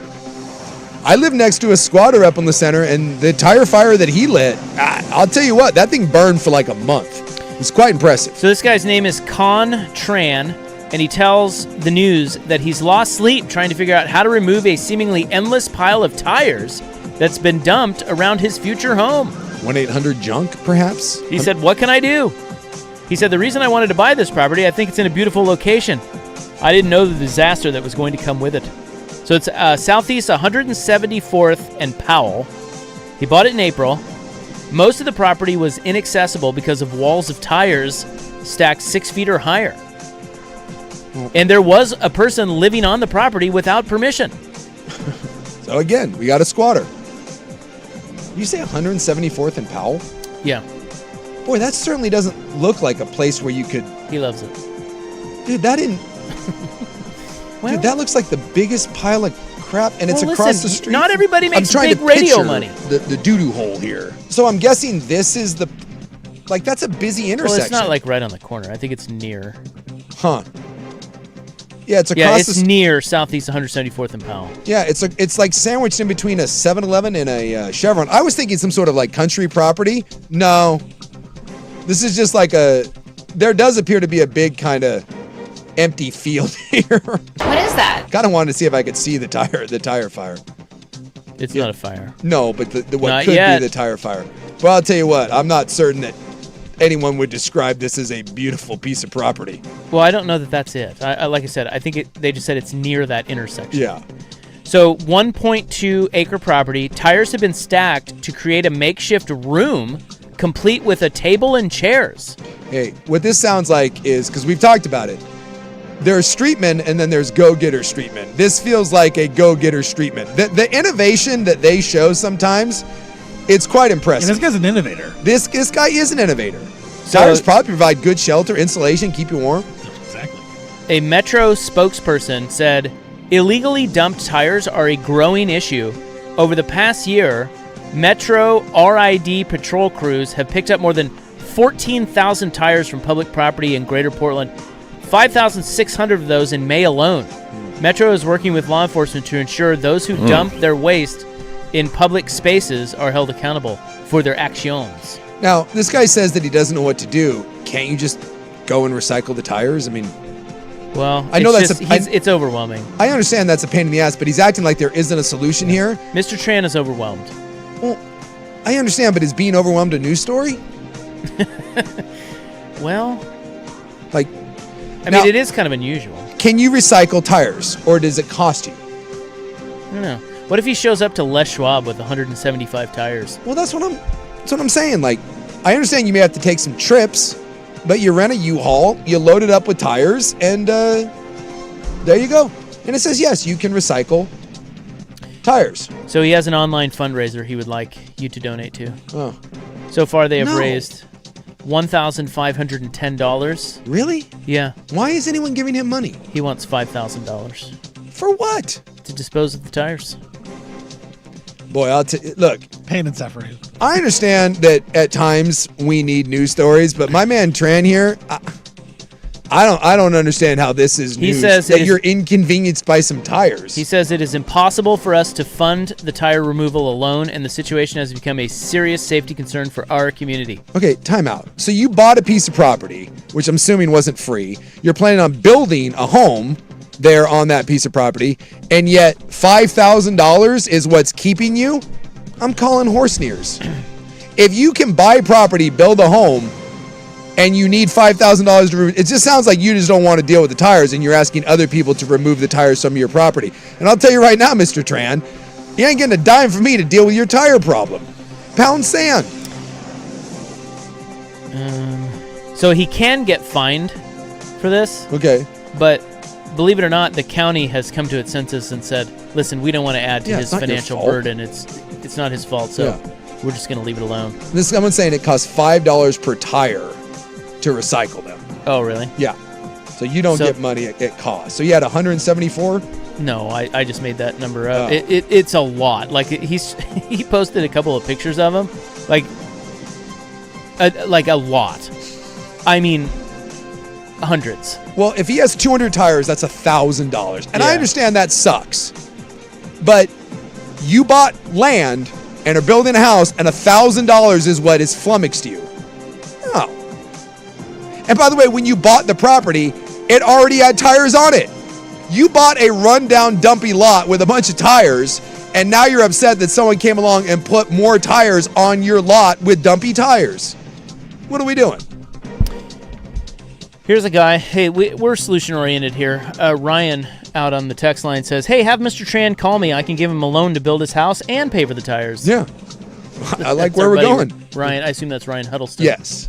Mortgage man extraordinaire. How about this? Hey, Mr. Tran, build your house out of the tires. When life gives you lemons, make lemonade. When life gives you streetman tires, make a house out of rubber. Have we thought about a tire house? That's what I'm saying. Build a cool fort.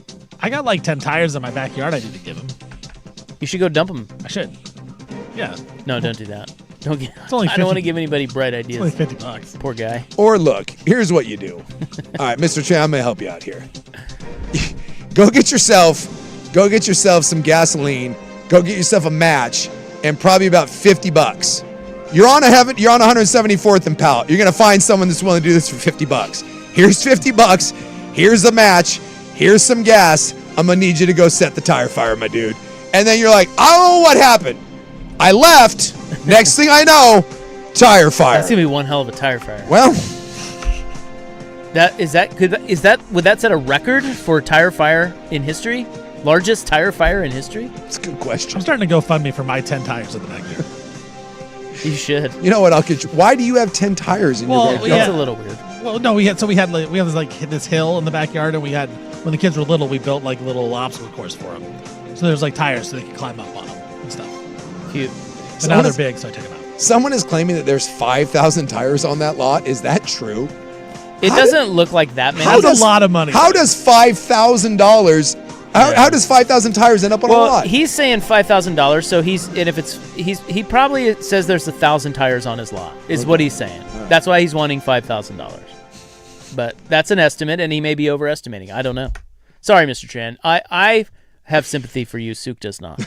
And that is in the news for June 11, 2026. Headlines are next. I may retract my statement. I'm going to do some further investigation into this tire. We'll be right. Shut up. We'll be right back. We'll be right back.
George McCoy and Warren Allen Sports Desk, a Sports Center update on the Fan Sports Network, 105.1 FM and 1080 AM. This update brought to you by Reynolds Defense Firm. If you've been arrested for DUI, you need a team of attorneys that you can put your trust into. Call Reynolds Defense Firm today online at reynoldsdefensefirm.com. First on the Fan, NHL Stanley Cup Game 5 in Carolina. Puck drop here in just a little bit. Hurricanes, Golden Knights tied up at 2 apiece in the series. World Cup started out earlier today in the first match. Mexico defeated South Africa down in Mexico. Mexico wins 2-0 in that one. Former Raiders receiver Henry Ruggs III was denied parole today. It's nearly 5 years after his drunken driving crash. Panthers wide receiver Jalen Coker, they agreed to terms on a 3-year extension worth $35 million. Later on tonight, Portland Fire, they're taking on the WNBA champ Las Vegas Aces tonight from the Moda Center. Aces 11.5-point road favorites, and Phil Mickelson has been accused of inappropriate conduct at the Farms Golf Club, which is near San Diego. He's been removed from the club after an alleged incident this past spring where a female employee accused Mickelson of non-consensual and inappropriate physical contact. I'm Stephen Vaughn from the Georgia Coy at Warren Allen Sports Desk. Don't call your mom.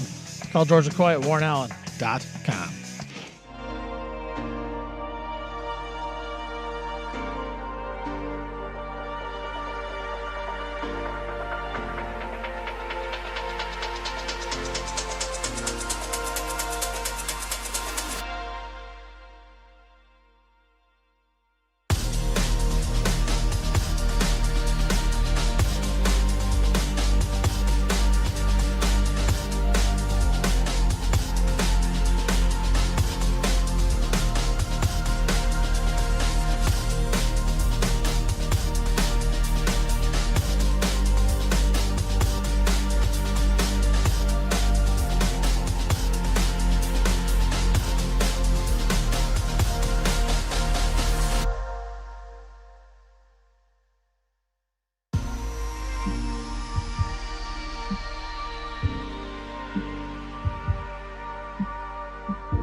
All right, welcome back. Hope you're having a nice little Thursday. It's No. a nice day out there. Well, it's Retraction Thursday, It is, yes. and I need to retract. Okay, hold on. I'm Isaac. We're your sports bros. My name is Isaac. Hello. Big Six right over there. Stevie Fire, Stevie Freedom.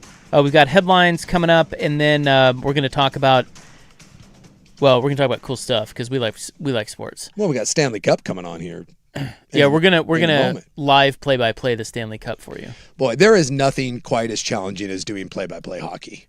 I know you're not a play-by-play guy, but there is no tougher task. You know in sports. You know Jim Nance's story? I do not know Jim Nance's story. So the famous Jim Nance. Yes, who does, a little bit of everything. He said that his first job in play-by-play was a hockey job, and he knew nothing about hockey. Oh. And he said That's brutal. He said he applied for it because he just really wanted to get into play-by-play. Yeah. And so he claims his first job he faked calling hockey. Boy, I don't know. I would love to hear that because I don't know how you fake. I don't know how you fake that. I mean, that had to be the worst broadcast of all time. I mean, just the names alone, because you have so many names from around the world. It doesn't stop. It's so fast paced. I don't even know how you know who's on the ice. There's just nothing as challenging as that. I mean, you can go 5-6 minutes without a whistle sometimes, and players are constantly changing, coming over the boards. So the ones that can do it, the great Doc Emmerich, who's now retired, he's my favorite play-by-play guy of all time. Sean McDonough does a great job, Mike Tirico, but that is truly a talent to be able to call play-by-play hockey. Okay, so you have a recension for us? Yeah, it's Recension Thursday, and I would like to rescind my comments on Mr. Tran's tire. Oh, what got into you? Well, I saw the story on KATU. That is not a few hundred tires. How many tires do you think it is? There's thousands. There's thousands of tires. I've never said, I could not in my wildest dreams think that there would be that many tires. It is a sea of tires. Yeah, it's pretty alarming. Never seen anything quite like it. And my only question is, go back to it. He claims he bought the property and there was only a handful. He said there was 30 tires. He comes back, and there's thousands of tires, and none of the neighbors know how they got there. This is an inside job. First off, who has like 3,000, 4,000 tires to dump? How do they do it with no one seen? This seems impossible that you could have this many tires. It's like God miracled thousands of tires. And so I rescind, because I have no idea when you stare at that what you do. You would have to have so many 18-wheelers working round the clock to get rid of those tires, and it would be so expensive. $5,000 is not getting rid of those tires. I think you should go donate to his GoFundMe. I kind of feel like I should. I'm not going to, because I think it's an inside job. This whole thing seems shady. And he says he wants to build a farm. I don't know. The whole thing seems weird. What is but that? I rescind to Mr. Trent. I am sorry. I genuinely feel bad that you showed up to that and that's what you saw. But at the same time, it's also a little funny that you just showed up one day and you're like, what the F? You just showed up to thousands of tires. I would give anything to see a stop lapse of the people dumping these tires. Like, how many trips? Like, there's no way this happened over the course of one night. You just it just had to just be truckload after truckload after truckload. And where did they come from? Who did it? Was it known amongst the community? This is where you dump your tires? I now have more questions than I have answers. I need a follow-up. Yeah, well, I'll keep my eye out for you. Yeah. Maybe we should get Mr. Tran on the show, raise some money for him. But I love in the midst of this crappy neighborhood, this dude thinks he's going to build a farm there on 178th and Powell? Hey, dare to dream. See, that's where you lose me. Yeah. He says his dream is to own a farm and this is his dream property. Really? That doesn't make sense. Well, it's what he could afford. Come on, let's not dream shame people. But a farm off of Powell, like behind the 7-Eleven? Well, look, he's balling on a budget. What's he farming? Meth. What if it is a? What if it is a? I'm just saying. That's his dream. That a lot about this story is adding up. But El Chapo. But I needed to rescind because I did not think that many tires could be on one. Your recension has been noted and documented. I'm sorry. Recension accepted. Yeah, it is Recension Thursday. All right, a couple of headlines here. Apparently, Phil Mickelson has managed to get himself kicked out of his own country club. Yeah, apparently he's got George Bush hands. Did you see that? Yeah, he honked. You can't honk. Do we know he honked? That's what one texter said. Is that true? What I've read is he obviously did something inappropriate with a female employee, but did he really honked? That is keep it spicy, man. That is what is going around internet. So oh my God. Again, any one of the details, but that seems to be the prevailing thought. He just went in for the honk? Is that he's fingering that is oh very my uncomfortable. God. Oh my God. Apparently, that's the rumor, is that he's a honker. He's a honk. This is what he does? It's his bit? He honked. So this says Look, Mickelson. I don't think you decide one day to honk. I think. Well, if you get a little grabby, that's a little bit more standard. Standard? Well, What? for lack of a better term. What? I just mean most guys, the pervs don't honk. They just. Well, Bush was a pincher. Well, from behind. Yes. I think it's the same thing. Like, no, it isn't. I think you're either a pincher or you're a honker. I think those are the two standard creepers. I don't think so. I'm surprised that honking is still a thing. Well, I don't think it happens all the time. Now, you always hear those tales of flight attendants getting, goosed. like their butt slapped. Yeah. Come on, dude. Well, the POTUS claims that very common. The POTUS does the bowling ball. He goes front grab. Boy, he does. It's getting uncomfortable. Well, there's nothing that's going to penetrate that face. Stop it. Stop it. And obviously, like these reports were somewhat credible because they kicked him out. Yeah, so Mickelson is no longer a member of the Farms Golf Club near San Diego after an alleged incident. A female employee accused him, in Golf Digest words, of, quote, non-consensual and inappropriate physical contact, end quote, prior to a round. The employee reported the incident to supervisors. Club officials confronted Mickelson in the middle of his round. He was asked to leave and departed the club before finishing his round. Yeah. So this was one of those things that when I was digging around, and look, it's not like I have any inside sources. it's one of those things that you can go back now. There are multiple things like on Reddit and Twitter where people have been talking about this. People are saying. Well, people have mentioned it months prior, and no one really gave it any sort of mind. But now, in light of him getting kicked out, people are like, dude, people have been talking about this for months. It's like the Rossini thing. Oh. So, Well, it sounds like they kicked him out that day. yeah. They said, don't come back here. Yutch. So it says like it's been circulating through high-end country clubs in Southern California for a few months, and then this guy cites several people that were. It was a honk. Several people have said that Yeah. apparently Phil's been accused of this, and everyone just dismissed it, and now that he's been kicked out, people are going back and being like. Gotcha. So word gets out in high society country club culture. I think if you're a honker or a pincher or a bowler, people know it. I think people know because again, you can't convince me that one day you decide to be a honker. Oh no, he's touchy. Yes, but the honk is another level for me. I guess it's just so blatant. And the fact that you got kicked out as a 6-time major champion, I'm guessing you get a leash like you wouldn't believe. Totally. So this can't be one of those he said, she said sorts of things. My guess is we have multiple confirmations of whatever it is he did. Well, he has retained a noted defamation attorney by the name of Tom Clare.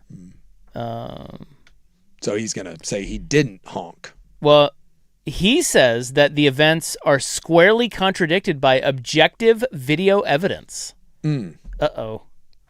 Well, do we have a he said, she said, only with video?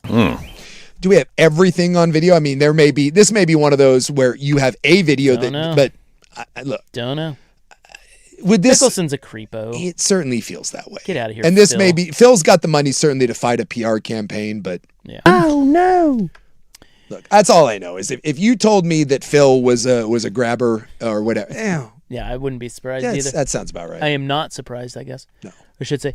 World Cup is underway. Mexico won today. They beat, was it South Africa, I think? Yes. Is that right? 2-0. 2-0. 2-0. Blew them out.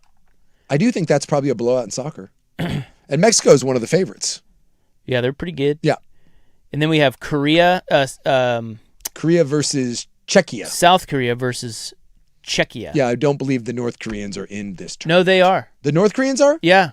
Oh. As a matter of fact, I can't say I knew that. I was reading something that said they're actually pretty good. They're better than you think. Really? You know what else? Okay, this was going to be a total tangent. I was reading that. Did you know that Vatican City has its own club? I know that technically it's not part of Italy. It's its own. Well, yeah, it's its own city. Its own but city. They have their own. They have a soccer team. I didn't know that. It's just not a part of FIFA. Okay. And I'm guessing they're not very good because it's probably made up of a bunch of priests and nuns. At no point when I was roaming the Vatican did I see a bunch of able-bodied, like 30-year-old men that looked like they were good at soccer. Well, look. I feel like you're being a little unfair here. No, I'm not. I'm actually being quite fair. I roamed that entire place, and at no point I thought to myself, this looks like a soccer team. It sounds like they're pretty good. I don't know. You're saying a lot of people are pretty good. North Korea, Vatican City. I'm not taking your. I think you're gonna. I think it's Recension Thursday. You may have to rescind. No, I'm just saying they're better than you think. Yeah, but if I think they're like the worst team in the world and Which they're you do. slightly better than that, then I think then I'm right. that's some weird. You have logic. a tendency to dismiss. Don't dismiss. I am dismissing. Don't dismiss. What has Vatican City's soccer team ever done to lead you to believe that they're better than I think? Well, I don't know. I just read a story about them, and it says they're building. So you read a story that said they're building, and you're taking that as that's right. They're better than you think. think. They're better than I think. Yeah. So suck on that. Well, I'll tell you what. I'm not rescinding crap. That's some iffy reporting. By the way, that South Korea game is at 7 tonight. I'm an iffy reporter. Czechia, if you want. Where are they playing? It's in Mexico. Okay. This one, the first one was in Mexico City, and this one is in Guadalajara. And then tomorrow we get Canada and the U.S. both open up. There's only 2 games on Friday. So 2 games today, 2 games Friday, and then there's a bunch on Saturday and Sunday. A couple of NFL things. Sean Payton gets a 5-year extension with the Broncos. Yeah. Whatever. Well, whatever you think of him, he's he's done good. a nice job. He took over a team that was wallowing in like $100 million in dead money because of Russell Wilson, and Sean Payton should have taken him to the Super Bowl had Bo Nix not gotten hurt. So it's 5 years after the crash. But Raiders receiver Henry Ruggs denied parole today. Yeah. So- So I guess he's got automatic parole in 2027. So August of 2027. yeah, so he goes before the Pro Bowl. They said, or parole board. The Pro Bowl. Yeah, he's going to the Pro Bowl. He's got to go one more time in a handful of months, and then if that gets denied, then he gets a guaranteed release as long as he keeps his nose clean in 2027. America, woo! Which then, I mean, it's shocking. He's going to spend 5 or 6 years in prison for barbecuing someone. And then really comes the interesting part is, does someone in the NFL give him a shot, knowing that he killed a lady with his extremely selfish actions? Apparently, North Korea is like a women's soccer juggernaut. Really? Yeah, I guess their youth programs over there. I would imagine they're just forced. Yeah, I think everything is probably forced. But apparently, they're pretty good. Now, when they come to the World Cup, I'm sure they have to be under like lock and key because of like the defection thing, or they just threaten families. Well, they get those stories every so often where when they let them go somewhere for like Olympics or something, deuces them out. People, or no, it wasn't Olympics, was it? I just know that's always a concern. But I guess the story goes is they basically, before you leave, they round up your family and they're like, hey, just so you know, enjoy your freedom. Your whole family's dead. And you want to talk about like a decision. Do you leave your dystopian, just awful life and be like, hey, this is my one chance at freedom, but knowing that they execute your entire family? I'm guessing that probably does a pretty good job of keeping everyone in line, unless you don't like your family. Well, anyway, it's South Korea playing tonight. So there's your hot World Cup news, World Cup update. I'm going to get you some info on Vatican City's soccer team. I'm looking to see when North Korea plays. I'm scrolling. I don't see them. Are you sure they're in the World Cup? No. I mean, I don't mean to with your sketchy reporting, but I'm not sure if they're in there. I'm scrolling through, and They're not in there? Again, I'm not trusting my reporting either because all I'm doing is scrolling. But in all these group games, I do not see North Korea. Let's take a look. So they're not in there. Yeah. Just they got upset. Okay. They were the favorite, but they didn't make it. I don't see Vatican City, and I don't see North Korea. Maybe they're playing a friendly. They got the Congo in here. Yeah. So yeah, they made it. In Uzbekistan. That's the one we don't want because of Ebola. Oh yeah. But your peeps out there they got that Ebola. Yeah, you don't want to mess with that. And the Iraq and such, they're here. Iraq's in there? Yeah. Wow. Iraq, and I think Iran is playing down in Mexico. I think the Iranians, which you want to talk about playing under some duress. Yeah, a little awkward. Yeah, just a scooch. A little awkward. And I think they were supposed to. Oh yeah, yeah. I thought we were moving this. I thought we were forcing them to go somewhere else. But they're playing in SoFi on Monday. It's Iran versus New Zealand. Awkward. Jeez. Yeah, that a little strange. Like we're in the middle of blowing up your country, and here, welcome to SoFi. Is that going to be safe? I went to a Mets game with my buddy. Who he's one of the security guys for a major corporation. He's like one of their big security guys, not like a security guard. He's oversees security for the company, and he said that he was not gonna touch a World Cup game. Oh, any of the games. Well, he lives through that prism, obviously, right? Because that's what he deals with is threats and things of that nature. And so obviously, it's like I think he probably sees and hears things that probably would. Most people don't, but yeah, because we were talking about when we were up in Seattle, I was like, hey, World Cup games, and he's like, zero chance. I guess behind the scenes, the security measures for these things, this is a monumental task. Like there is a lot that are going into this, and there is some real concern amongst professionals that something could happen. All right, up next in the epiglottis, the team that almost landed A.J. Brown. Next.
Now, from the George McCoy and Warren Allen Sports Desk, a Sports Center update on the Fan Sports Network, 105.1 FM and 1080 AM.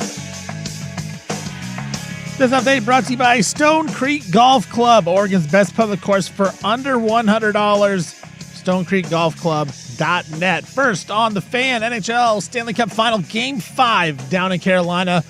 Tom Dundon and the Carolina Hurricanes taking on the Vegas Golden Knights. That one just underway, still tied at 0 in the first period. Earlier today, World Cup got underway. Mexico defeated South Africa 2-0 down in Mexico. Former Vegas wide receiver Henry Ruggs III, he was denied parole today. It's nearly 5 years after his drunken driving crash. Panthers and wide receiver Jalen Coker, they agreed to a new contract extension, 3 years, $35 million. Portland Fire taking on the WNBA champ Las Vegas Aces at the Moda Center tonight. Aces 11.5-point favorites. And Phil Mickelson, he has been accused of inappropriate conduct at the Farms Golf Club near San Diego. He has been removed from the club after the alleged incident with the female reporter or female employee accusing Mickelson of non-consensual and inappropriate physical contact. I'm Stephen Vaughn from the George McCoy at Warren Allen Sports Desk. Don't call your mom. Call George McCoy at warrenallen.com.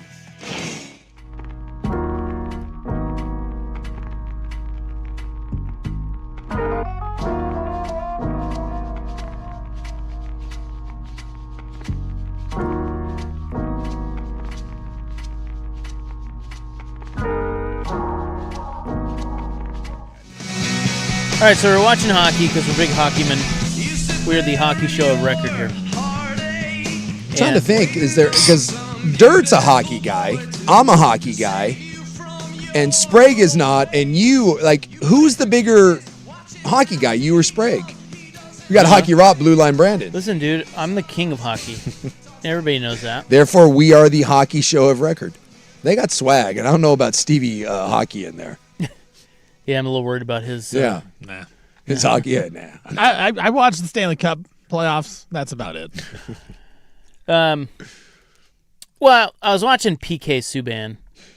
I'm sorry. And he's wearing something ridiculous again. And he tries so hard to be Cam Newton. I just don't think it works for him.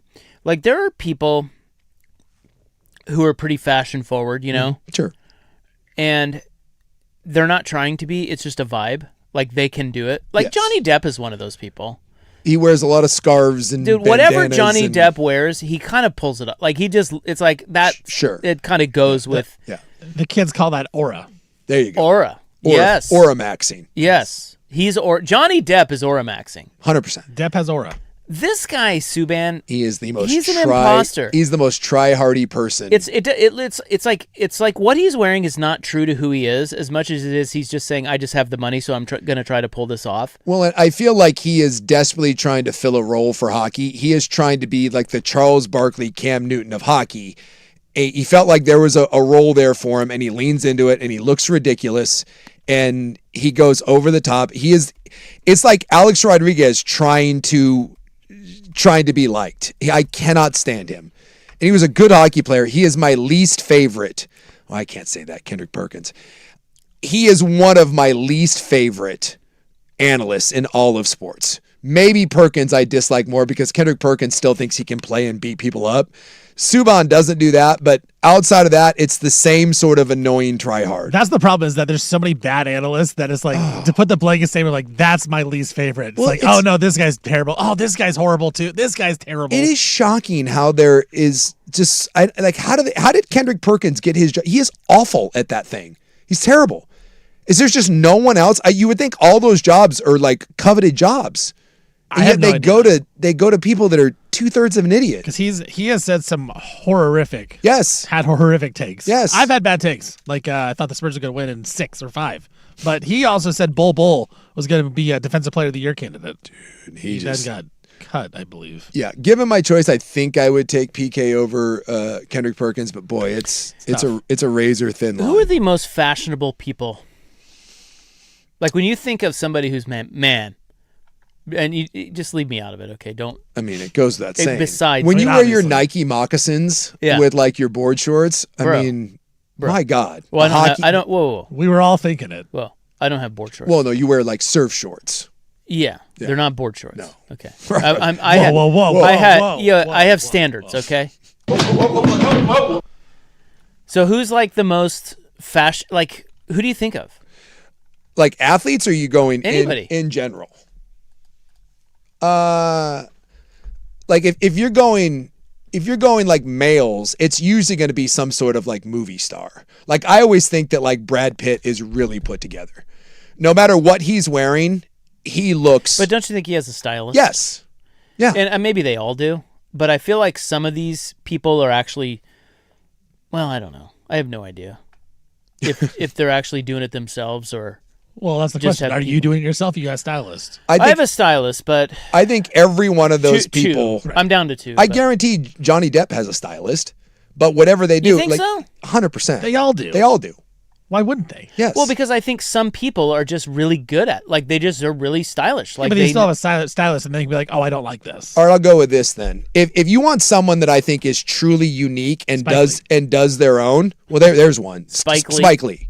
But I was thinking, because I don't think anyone puts together Spike Lee stuff. I think that's just Spike Lee, and it works for him. I think someone that dresses the way he wants to dress, and it's ridiculous, and you couldn't dress like this, but he pulls it off, as Jason Momoa. Jason Momoa is always wearing like he's wearing like motorcycle like clothing and just kind of one-off unique things that on a normal person look absolutely ridiculous, but because he's who he is and it's authentic, he always looks cool. He looks cool. And you can't make that up. That's just who he is. Okay. He's a stylish dude. So Albert Breer has an article in, I think he's Sports Illustrated. And he's talking about the team that almost landed A.J. Brown and how the whole A.J. Brown thing went down. Yeah, if you don't know, he obviously ended up in New England, and that was the rumor all along. But he says that the Rams almost got him. Ooh. Ooh, there's a goal by the Knights. The stupid freaking Knights. Oh, you're ahead of me. Bench this Was that goat. Marner again? Well, I think this is the backup. Well, bench his ass. Who's the third string? I don't know if they've got Anderson back in because they benched him. He was the emergency guy. So if he's not, if he's still probably on a craps table right now. if he's I don't know who the emergency goalie is. Someone that I've never heard of. Oh wait, no, they're in Carolina, aren't they? Yeah, Yeah. He's dealing blackjack. he's on the river boats To of Chance. Raleigh. Well, anyway, he said it was the Rams that almost got A.J. Brown. Apparently, A.J. Brown listed 4 teams: Chargers, Chiefs, Patriots, and Bills. Mm-hmm. Well, Buffalo then traded for DJ Moore, and L.A. and Kansas City, L.A. Chargers, that is, and Kansas City didn't show much interest. The Pats were interesting, but they still hadn't put a first-round pick on the table. But the Rams had. So at one point in the A.J. Brown discussions, the Rams were the front runner. And that would be the most Rams things ever because they They were going to get him. They don't care about picks. But They'll load up on everything. Breer said that they were unable to unload Devontae Adams. And they also had knee concerns with Brown because that's been the story of his story. You know, that's why the Titans got rid of him. Yeah. But That's a hell of I mean, look, Devontae Adams is fine, but he's over the hill. Swapping out Devontae Adams for A.J. Brown would have been a great move for the Rams. And I know he's a little bit of a pain in the ass, but 90% of all receivers are pains in the asses. But Vrabel in New England and his crew, they knew Brown, of course, from Tennessee. Yeah. And they liked him, and they vetted him. And despite like all the drama that comes with him, basically everybody that was with the Eagles that they reached out to said he's an alpha competitor, he's a football junkie. Go get him. Get him. And so I guess this deal had been done way before the draft, and or June 1 or whenever it was pulled off. Yeah, it was after June 1. And it was before the draft too, because the Eagles took Mekhi Lemon. And the Patriots didn't draft a wide receiver. So that should have told you right yeah. there. They had the deal in That was place. the plan. But back before that, the Rams were the ones that had him and couldn't trade Devontae Adams. Well, it's because no one wants a over-the-hill receiver who's a shell of what he once was. Now, Adams can still be useful in the red zone, but that's the thing is this happens in the NFL a lot where we hear Devontae Adams, you're like, oh, well, it's not. He's Devontae Adams in name alone. It's funny because you have Puka Nacua and you have Devontae Adams. And if you had to say one area of concern for the Rams, I would say it's at wide receiver. I know that seems silly because you have two massive names, but Devontae Adams is the wrong side of 30 and is a shell of his former self. And Puka Nacua is, when healthy, is as good as anyone in the NFL, but he's hurt a lot, and he's also currently in rehab. And so I do think that in a team that doesn't really have many weaknesses, oh, and by the way, I believe your left tackle is just got arrested for domestic violence, so there's another one there too. So this idea of who's going to stop the Rams, injury, rehab, and jail can stop the Rams. And I think that is a concern that those are the two guys you're relying on who may not be reliable. All right, there's your malfunctioning epiglottis for today. It is Recension Thursday. We only have one recension so far. Yeah, Mr. Tran. In his tire situation. Maybe more to come. Pierre Palazzolo. Did you see a dude who played in the 50s just got $140 million for CTE? What? Did you see this? No. Yeah. We need to talk about that. Good grief. And what if a rival political leader turned your team's jersey into his or her official attire? Because this has occurred. That would be somewhat problematic. Those items next.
Okay. Hey, do we get Knicks Spurs? No game No, tomorrow. we don't get it tomorrow. It's Saturday, huh? Yeah, they got a couple days off. You know what, Stevie? Are you sure it's not Sunday? It is Saturday at 5:30. Okay. That's Fire time. We're Fire going to time. be at the Fire game. I know. It's 3-1 in the series. If it was 2-2, I told Coach Vaughn, I was like, it may just be you and the Rob family. Well, we can always watch it on our phones. I'll bet you they've got it on at the arena too. If you go out in the, I'm going all in on the Fire, Sue. Come on now. Yeah, we're at the real game I'm waving my towel. I'm bringing my Blazer towel. Saturday night. Are you? Should I? you should bring up Fire Cape is what you should bring. Fire capes. Yeah. Okay, so that's Saturday. Gotcha. Yeah, so now they're doing the 3-day thing. Yeah. So tomorrow we have no hockey, no basketball. But you got the World Cup. So I think You get a USA. You get a USA. USA plays tomorrow. So there was a guy. This guy played football in the 50s. Mm-hmm. He was a lineman at SMU. His name was John Davis. Davis. And did he play in the NFL? I don't know. Because how did he get money from SMU if he? Well, he didn't get money from SMU. He got money from a jury. It's against the NCAA because the settlement for the NFL, like there's $1 billion settlement that you can get money out of, but I've never heard of someone from the NCAA. Yeah. So, and this should put everyone, well, including the NCAA, obviously, on alert. But this was days before COVID. The family of John Davis sued the NCAA. So he played at SMU from 1955 to 1959. Yeah, I see it. He was diagnosed in 59 to 59. I said 55 to 59. I think you said 59 to 59. But Can you check the tape? Let's go back. We need a rewind. But do I need a recension here? I'm just saying. I thought I said 55. I thought I heard 59 to 59. I feel like a lot of people are saying I said 55. We'll see what happens. Days before. Okay, so he was diagnosed with Alzheimer's in 2001. He was posthumously diagnosed with stage 4 CTE in 2017. The Davis family argued the NCAA knew of the risks of tackle football at the time and did not properly study the issue, nor did the organization properly inform Davis of the risk he was taking by participating in the sport.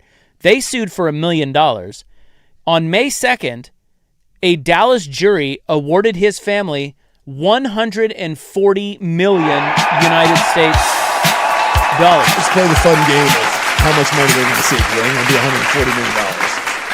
Davis's. By the way, clearly 1955. Oh, thank you. You know what? I rescind Your second recension of the my day. second recension. It's been recorded and documented. Thank you. Put it down. Recension accepted. Davis's attorney uncovered literature from the 1930s which outlined the treatment for concussions, which they say were not followed when their client played more than 20 years later. Are we really adjudicating Dude, it's crazy. medical opinions from the 1930s? Yes, they are, and they won. Wow. And I just didn't. I thought this stuff was kind of all over.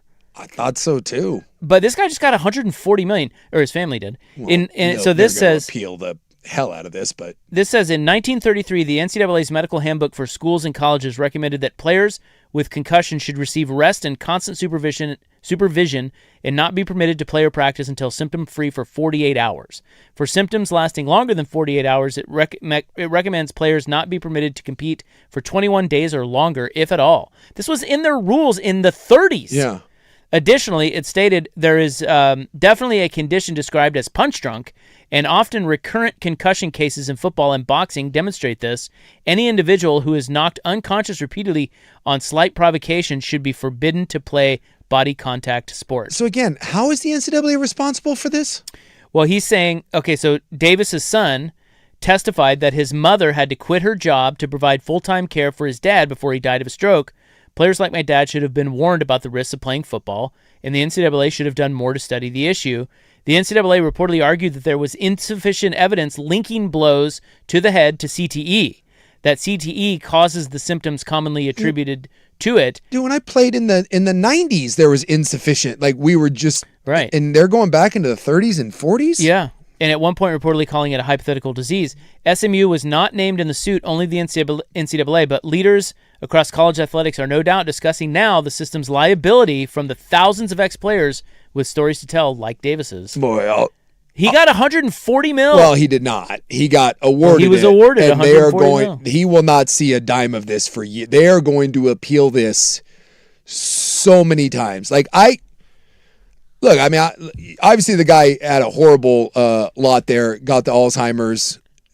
How do you, I mean, that's just, that feels like a jury that was just pissed off. Like, that's a shocking amount. I know it was on part of the NFL settlement, and I don't have it, but if I were to get it, I think the NFL settlement, the most you can get, I think if you can prove that you die of CTE and Alzheimer's, I think it's $5 million, I think is the cap.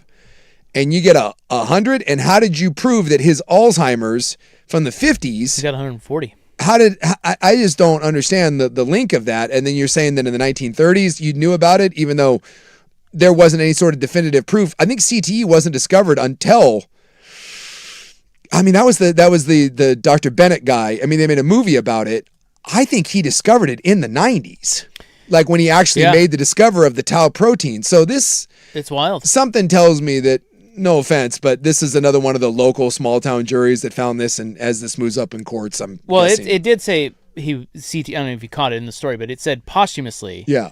They found CTE. Yeah. Stage 4 CTE. So that was in 2017. Yes. He played in the 50s. Played in the 50s. So he had, obviously, they had his brain studied, but the jury gave him $30 million on the verdict and $110 million in punitive damages. Yeah, that's so 140. I mean, that's a shocking story, and I'm sure that sends some ripples because there are so many people that played college football and high school football and everything else. So, like, how could you go back at some point 50 years later and be like, well, my brain problem stemmed from something that happened 40 years earlier. You're responsible. Like, that just seems, and look, I'm all for player empowerment and this sort of stuff, but this all seems very, very wonky and a bridge too far. It is the first known case believed to be, it's the first CTE lawsuit against the NCAA that has actually gone to trial. Yeah. And then the NCAA, I guess, settled with the wife of a former Texas lineman back in 2018. Yeah, I mean, if this stuff happens, the NCAA, I mean, there's a billion of these, I'm sure, just waiting to go. And by the way, people asking about like the NFL one, like there is a whole series of processes that you have to go through to prove, and it's actually quite hard to get money. That the NFL has done a phenomenal job of denying people that really do need it, let alone schmucks like me. Like, what? You can't go in there and be like, oh, I forgot where my keys are, I have headaches, therefore I have CTE. And there's no way to prove that you have CTE until you're dead. So, I mean, the NFL does a really piss poor job of awarding money. I've never heard of this with the NCAA. That's something to keep an eye on. But if I was a betting man, I bet you this family doesn't see a dime. This will get overturned. So Colombia, or greatly reduced. Colombia is in the World Cup. You might double check me on that. Okay. But I think they are. And remember, they were the ones all those years ago that killed the guy on their own team for scoring a own goal. Yeah, he scored his own goal. Yeah. Remember that, Stevie Fire? I think Escobar had him rubbed out. Yeah, had him rubbed out. Yeah. You're a loser. You don't want to do that if you're in old Colombia. I thought he killed himself. Yeah, Colombia's in it. They play Uzbekistan. No, he was killed. He was murdered. You're thinking of the Angels guy. Was it Donnie Moore? He killed himself. Yeah, it was a soccer player. But... Oh, well, no, the Colombia guy was killed. Yes, on Wednesday, Uzbekistan versus Colombia, live from Mexico City. It's on Peacock, by the way. So, apparently there's a right-wing presidential candidate in Colombia. Okay. And he has basically co-opted the Colombian jersey and the colors for his campaign. Oh. So what has happened now is, and it's very polarizing, obviously, that anybody who is wearing a Colombian soccer jersey, they think, and it's actually kind of genius to do this. It sounds like it says he's a pro-Trump guy. He's like, Trump endorsed him. Yeah, and a lot of people hate him, and it's very polarizing. But he has taken on the Colombian. That's his color. That's his like. Yeah, when I'm looking at his like campaign jersey, it is a jersey, and yes. It looks. Yeah, it's the Colombian it looks soccer like a Colombian jersey. soccer jersey. So now, if you're in Colombia and you're rooting for the team, no matter your politics, you look like you're for this guy. Ah, yeah. Well, kind of brilliant move on him, but also very uncomfortable. Yeah, so that's strange. What would you do if your team's jersey was hijacked by your political rival's campaign? I wouldn't wear it. Yeah. You got to bail on your team's jersey. No, I just tell you right now, there is zero chance that I would ever wear a Trump jersey. Like zero. Well, no, it's not a Trump jersey. What if Trump took the Mets jersey? That's what I'm saying. Like Yeah. then there's no, under no circumstances would it happen. Snowflake. Yeah, I would refuse. We're not doing that. I mean, honestly, that has happened a little bit in our country already, in that the American flag has become a very polarizing thing, and that is sad, but we all know it's true. When you see now someone in an American flag t-shirt or flying an American flag off the back of their truck or wearing the full-on American flag outfit, there is a connotation that goes with that, is there not? The American flag has become a polarized thing. Absolutely it has. So I think that's already happened here. I still fly one out in front of my house, but I would be less likely going to a sporting event, not the World Cup. But I do think that when you go full America and you dress out, I do think that you are kind of making a statement. And I don't know if I'd feel comfortable doing it right now. I'm also guessing people that drive by your house see your flag and probably think a certain way too. Yeah. 100%. I mean, I see it like the back of the truck. If I see if I see a big American flag from the back of a pickup truck, because it's the only one you see. I haven't seen a BMW or a Cadillac with a big American. Camry. No. But when you see a truck. What if Subies just steal back the flag and Subies just start flying American flags? I would love it. I would love it if their Unity stickers. If we tried to reclaim it, because I do feel like that the whole patriotism thing has been co-opted by one side, and I think for a lot of people it has a real negative vibe to it. So you asked what we would do. I think it's already happened. Instead of a soccer jersey, I think it's the national flag, because he's on stage, he hugs the flag. They have wrapped themselves in the flag and have made it their thing. Well, it's going down in Colombia, so be careful. Well, it's going down here. But we don't. But I just mean if you put on your Colombian soccer jersey this weekend, just know what that means. Okay. I do not have a Colombian soccer jersey. Now, I will. My one of my dear friends, he married a Colombian gal, so I wonder does he have to root for Colombia now, and does he have a Colombian soccer jersey? Well, maybe she's for that guy. I don't know. You need to find out. I don't think I asked that question. Well, you'll know if she's wearing a jersey. Oh. It's World Cup time. Yeah, I don't know. Is she a soccer fan? I went to a hockey game with him once. Should I ask? Hey, you a soccer fan? And if so, how's your politics? Well, actually, what jersey you wear there? What you should do is buy a Colombian jersey and then wear it next time you see them and see what her reaction is. You'll suss that out real fast. She starts eyeballing me. It's like, this son of a bitch. Or she high-fives you. And you guys are besties. Now, the question becomes, I often say that I am a chameleon. I look like I blend in with the American flag crowd. Do I blend into the Colombian? Because this guy he's the Colombian Trump. So do I blend in with that as well? Do they have the same archetype, or is it different? I don't know. Because I feel like they care. If you needed someone to go undercover at a rally, isn't it me? At what kind of rally? Oh, you know what kind of rally. You know what rally. 1,000,000%. A rally that uses the word tyranny in everyday conversations. Yes. Tiki torches are involved, or the word proud. You know I could walk seamlessly amongst those people. I would be embraced 100%.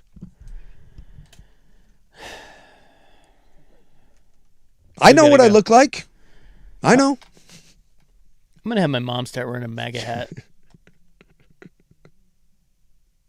Just take little photos of her. Yeah, just see what happens. Yeah. Because she doesn't look MAGA. No. You know? Well, she is Midwestern. Yeah, but she doesn't look MAGA. No. She looks... She's hippie. I kind of want to see you in a... Hippie at heart. I want to see you in a 47 hat. Well, the 47 hat for me, I would be close enough to someone who would wear that. I'm just saying, put it on somebody who's like, whoa, like old Subaru lady, old hippie Subaru lady, like wearing MAGA hat. Like what? This has to be a mistake. It is true, because when you see it out like at a nice golf course, you're like, yeah, that's about right. I do see those out on the golf course from time to time. All right, we got to get to some Streetman news. We have Streetman shenanigans. The Mark Scholl parties that I go to. It's a regular occurrence. Coming up next.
Now, from the George McCoy and Warren Allen Sports Desk, a Sports Center update on the Fan Sports Network, 105.1 FM and 1080 AM. First on the Fan, NHL Stanley Cup Final Game 5 down in Carolina. The series is tied up at 2 between the Hurricanes and the Golden Knights. We are done with one period right now. Game tied up at 1 apiece. Vegas got up 1-0 in the early, but Carolina got one back. Looks like we could have another good one on our hands. Former Vegas wide receiver Henry Ruggs III, he was denied parole today. It's nearly 5 years after his drunken driving crash. Panthers wide receiver Jalen Coker, they have agreed to a 3-year extension worth about $35 million. World Cup started out today. First match was Mexico taking on South Africa down in Mexico, and Mexico gets the win 2-0. Portland Fire taking on the Las Vegas Aces. The WNBA champs are at the Moda Center tonight. Vegas 11.5-point favorites. And Phil Mickelson has been accused of inappropriate conduct at the Farms Golf Club near San Diego. He's been removed from the club after an alleged incident where a female employee accused Mickelson of non-consensual and inappropriate physical contact. I'm Stephen Vaughn from the George McCoy at Warren Allen Sports Desk. Don't call your mom. Call George McCoy at warrenallen.com.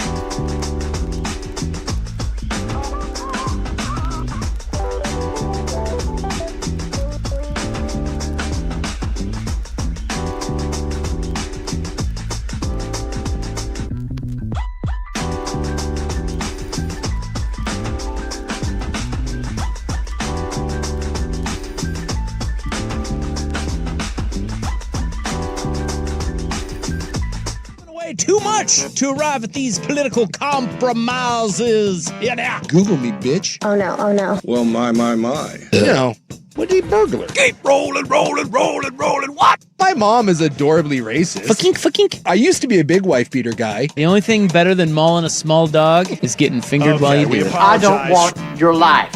It's time for the club, baby. On 105.1 and 1080, The Fan.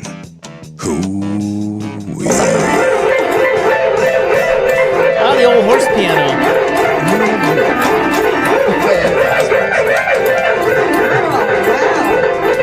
Which I still think is a hell of a thing to like wake up for if you're a kid. And then there's a GD mini horse playing the piano.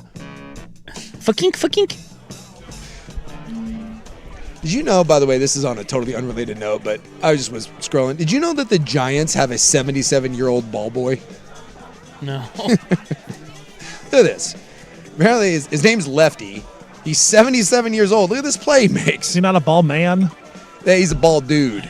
Did you graduate? Look at that, though. He makes a diving stop. Oh, and then he fist pumps. Yeah. So he's down the left field line? Right field line. Right field line? Look at that play. He damn near broke a hip, but he's fired up. That's great. Would you want to be a ball guy at 77? Isn't that a great return? No. Look at that. He's in full uniform. He's in full uni. Do you want to be a ball guy when you're like 12? That would be pretty cool. That would be awesome. I kind of think like being like you're 77 and you get to go to the ballpark every day. You get to dress in the uniform. Although look, he's got that thing a little tight. That gut's hanging over. And you just get to sit down the right field line, and occasionally you make a diving stop like that. Well, we were talking about the other day how old people want to feel vintage, like they want to do something. I mean, if you do nothing all day, but your one thing you do is ball man, dude, that'd be all right. I honestly think that might be the coolest senior citizen thing you could do. You get a nice seat to the game. Yes. Like, think about it. You're telling me, like, you retired to Kansas City. I don't know why you would, but somehow you San Diego. That ain't happening. Yeah, not okay. So San Diego, your adopted team. Okay. And you're 78-year-old Rob. You don't move around that well anymore. Someone comes to you and says, "Hey, man, we need you. Right field line. I need you to commit to it. 81 dates. And you go. I don't know. They give you get a free ticket, and you probably pays you like $10 an hour. So you get to go to every game. You make $40 a game." And you got to man the right field line. You're telling me that isn't a phenomenal way to spend your silver years? I don't think it's horrible, but I'd rather be a marshal. Oh. Get free golf. Really? Yeah. You'd rather just drive around in the cart than be on a Major League Baseball field? Yeah. You're down there at a local goat track muni out there? Yeah, I just buy season tickets. You're not on the field. You're not making plays like that, and that costs you money. Then I can drink. This makes you money. I'm guessing old Lefty here can probably have a sip or two. You don't think he's got a flask in that back pocket? I don't. He's got his name on the back of the jersey. He's got 07. Dude, Lefty's living his best life. Well, good on him. Yeah. I did not know we had bald dudes or bald old men. Well, because I see the bald girls from time to time. Yeah, you do. You know. I don't even know how do you get that? You gotta know someone. He's probably been doing it for 68 years. That's what I was wondering. Like, where did Lefty come from? Has he been doing it forever, or did they just, We would have heard about it. Maybe just a one-off thing. Hey, he's pretty good flashing the leather out there, though. So we have Streetman shenanigans from today. Yeah. And shockingly, it involves Sucanic. I thought about this was like a Larry David sort of moment. Now, luckily, I was not involved in this. I was witness to it. Were you close to being involved in this? I thought about it. And but look, I don't know exactly what a hero is. And I'm not saying this guy was a hero, but in the time and place, if I could, I would give this man a high five. So, and I thought, the whole Larry David and Seinfeld being together, I was like, oh my God, this is a Larry David-esque moment. So I went and I was hitting golf balls today at Colwood. And then Colwood, to get to work, I go down Lombard, I go left on MOK, maybe swing by the Popeyes if you want for some spicy strips, and then cut over the one of the bridges, and there I'm at the office. Love it. So I'm cruising down Lombard, and I get right to where MLK is. And there's a decent backlog of cars. So I stop, and I'm like, okay. And now I see some cars, and I'm in the left-hand lane, and I see some cars that are flipping a U-ey and going back the other way. And I'm like, what's going on here? And so I pulled up the little GPS to see if it was going to give me the kerfuffle. And there wasn't. I didn't see any sort of red. And I'm like, so this obviously just happened. So like a couple cars turn. And next thing I know, I'm like 2 cars back of the intersection. And no one's going through. And I'm like, what's happening here? So I did the head out the window as I wanted to see what was going on because no one was going through the intersection. And now I cannot guarantee you that this was a streetman. It did appear, to the best of my viewpoint from the Labrador lean out the window, it did appear to be a streetman. And he was spread eagle, not moving in the intersection.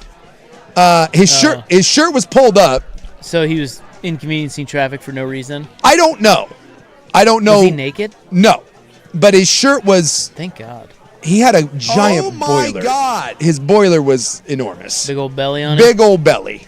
And he was like Patrick Starfish, like completely laid out and like right in the intersection. And so you couldn't turn left, which was what I was trying to do because he was like, I couldn't go around him. But you couldn't go straight because it appeared that there was a lot of debris and possibly belongings that were littered throughout the intersection.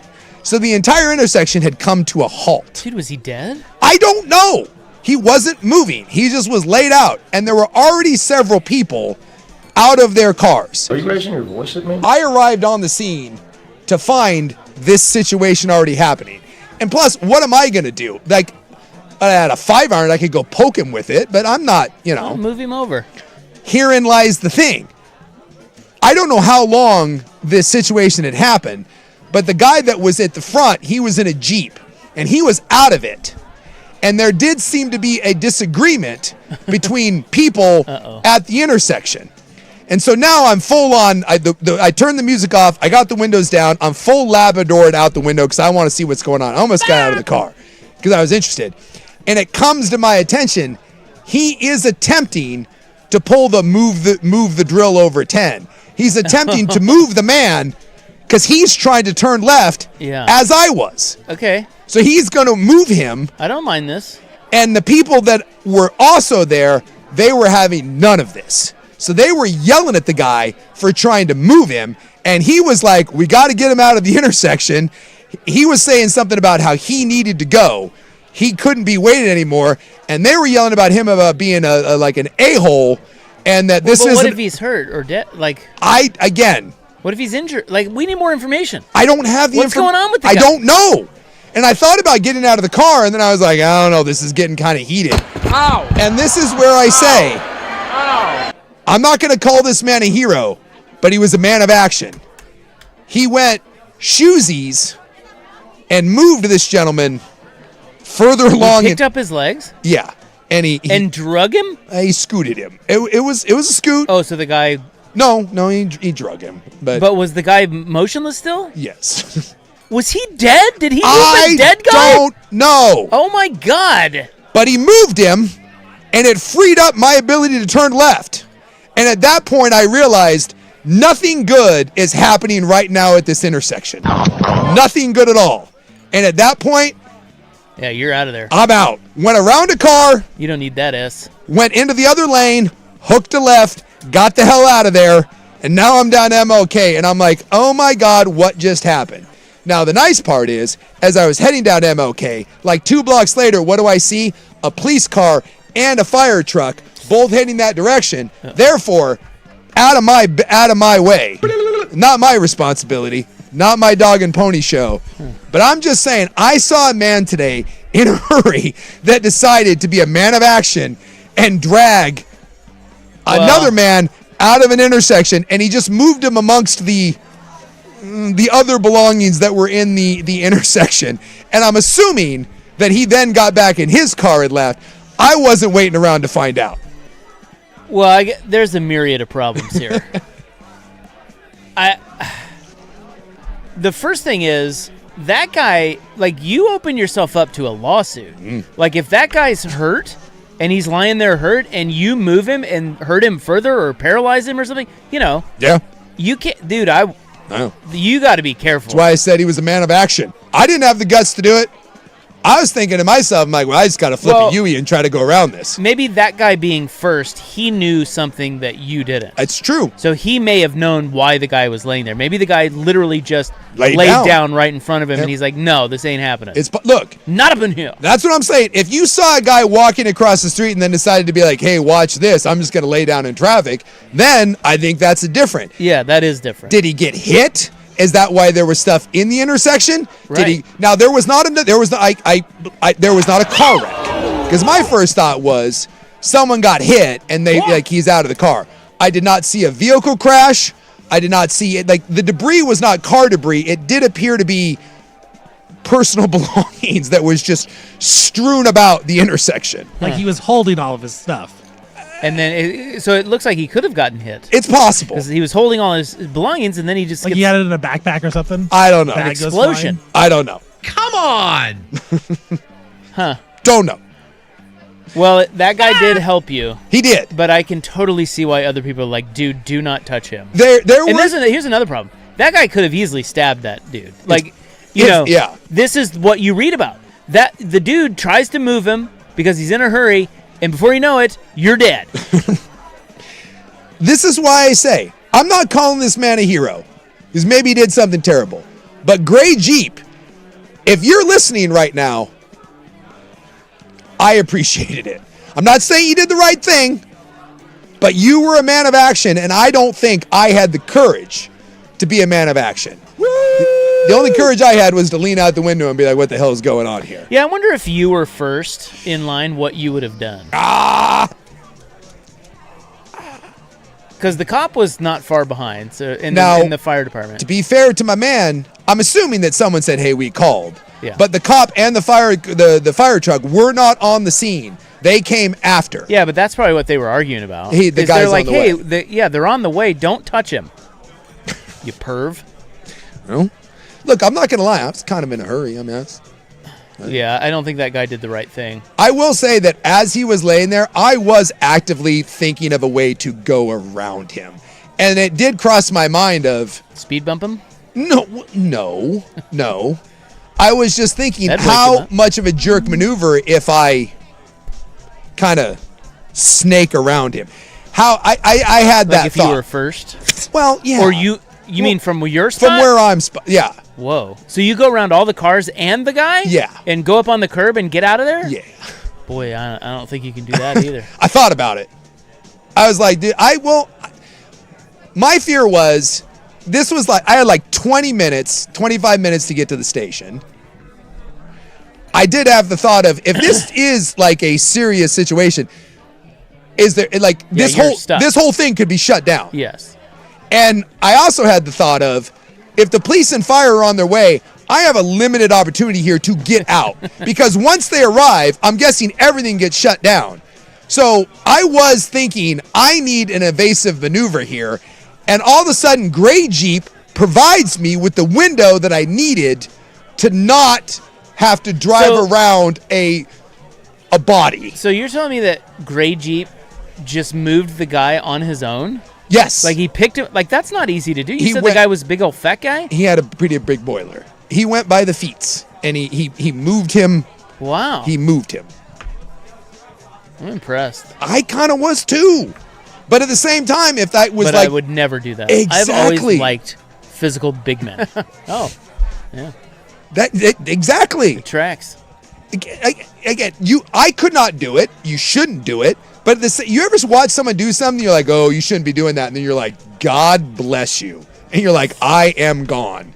And the moment I saw the window, dude, you got to act. In the moment that left-hand turn clears up, you got to go. And you got to go now. Oh, my God. Boom. Well, as your noted newsman, I've not seen a report. That's what I said. I was like, across the news desk about a death on Lombard and MLK. Lombard and MLK, so right there, about 2:30 that went down. I would like to know, like, I'm being dead serious. Like, was he passed out? Did he get hit? Was it an overdose? Did he decide to lay down? I don't know. I don't either. But I didn't have time to survey I didn't have time to survey the situation. It was battle conditions at that point. I had to get out of there. I will say, traffic was snarled. When the streetmen don't bother me. but I'm not getting in any way. I'm never getting involved with them. Like I'm out. No, I will not engage. Stuff just. But I tell you what, the one thing that does bother me is when they are meandering along, not obeying. Yeah. The streetlights. Yes. And there are some times when they will just walk into traffic. They do with what they please. Flip you off. Yes. That pisses me off. See, here's the issue. Well, it's an issue, but it's the strength of the streetmen. But also maybe the most frustrating thing is they abide by no rules. The streetman does what he wants when he wants, and you really don't have any sort of recourse. Like, what are you gonna do? And he knows it. That's his superpower. What are you gonna do? Nothing. You're gonna do nothing. And today, I saw a man do something. And I don't know who you are, Gray Jeep, but my hat's off to you. I kind of wish I could have given one of these as I went by. I should have done the window down and given him like a thumbs up, like an attaboy. I mean, I don't know. Maybe he's a listener. Yeah, maybe he is. Maybe the guy dying was a listener, and we've lost one. And again, Iowa State, for the record, I don't know that he was a streetman. It just, the signs were there. Oh, that was a streetman. The signs were there of streetmen. I mean, who else would it be? I don't know. Maybe someone crossing the street. Maybe there was I don't know, idea. What sort of emergency can you have in the street? Because I thought if he got hit by a car, then there would be a car in the intersection. But I think the way you know it was a streetman is that Gray Jeep guy did what he did. Yeah. Gray Jeep guy isn't doing that if he's not annoyed by a streetman. Do you think Gray Jeepman may have seen what had happened? Or he's just like, oh my God. Like, people are tired of this stuff. Yes. You know? Yes. We've seen enough of this stuff. The fatigue is real.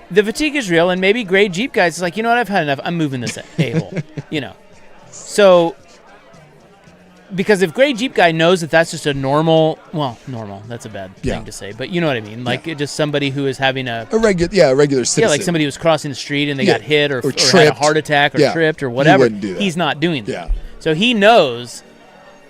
He either knows or he's just fed up.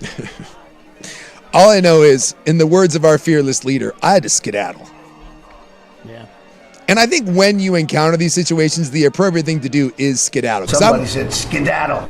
I'm with you. Anytime you see something going down with the streetman, your first instinct is to you gotta get away. You gotta skedaddle. You gotta skedaddle. Yeah. It means skedaddle. You gotta create a barrier. You gotta create a distance. Yeah. You don't want to get caught up in whatever is going on. And that's why I say, wide berth. I think that guy, he's a man of action because he decided to act when the rest of us were doing nothing. I wasn't doing anything. I had a 5-iron, though. Maybe I was, had I been first, I think I would have surveyed the situation with the 5-iron. I mean, my track record. What are you going to do with a 5-iron? I'm going to poke. My track record, like, if you come upon something and you're not certain what it is, the situation, I think a nudge is warranted. Don't you have to nudge to see, are you conscious? Are you okay? Relax. What has happened? I think that's my first instinct. Is that worse than the foot? Because I've only got two options. I either do the foot, where I don't kick, I nudge, or I go with the 5-iron and I poke. Which one is more insensitive? Well, I think they're both insensitive. I think you got to leave the guy alone. But that's just me. And someone did. And that being said, this is also one that I too have had this thought, and I'm not going to lie, the thought crossed my mind. Nothing more perplexing than the obese homeless person. It's true. Yeah, that like does. How are they? Yeah, I had that thought. Well, eating well, eating good in the neighborhood. I guess. Okay, are most single girls in Los Angeles, in a sense, escorts? An experiment. Next.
From the George McCoy and Warren Allen Sports Desk, a Sports Center update on the Fan Sports Network, 105.1 FM and 1080 AM. First on the Fan, NHL Stanley Cup Final Game 5. We got a series tied up between the Hurricanes and the Golden Knights, 2 apiece. Right now, midway through the second period, 1-1, all tied up in this game. Earlier today, World Cup started. Mexico taking on South Africa down in Mexico. Mexico gets the win 2-0 in that one. Later tonight, Portland Fire taking on the WNBA champ Las Vegas Aces from the Moda Center. Aces 11.5-point favorites on the road. Former Vegas receiver Henry Ruggs III, he was denied parole today. It's nearly 5 years after his drunken driving crash. Panthers and wide receiver Jalen Coker, they agreed to a 3-year extension worth $35 million. And Phil Mickelson, he has been accused of inappropriate conduct at the Farms Golf Club, which is near San Diego, and has been removed from the club after an alleged incident this past spring where a female employee accused Mickelson of non-consensual and inappropriate physical contact. I'm Stephen Vaughn from the George McCoy at Warren Allen Sports Desk. Don't call your mom. Call George McCoy at warrenallen.com.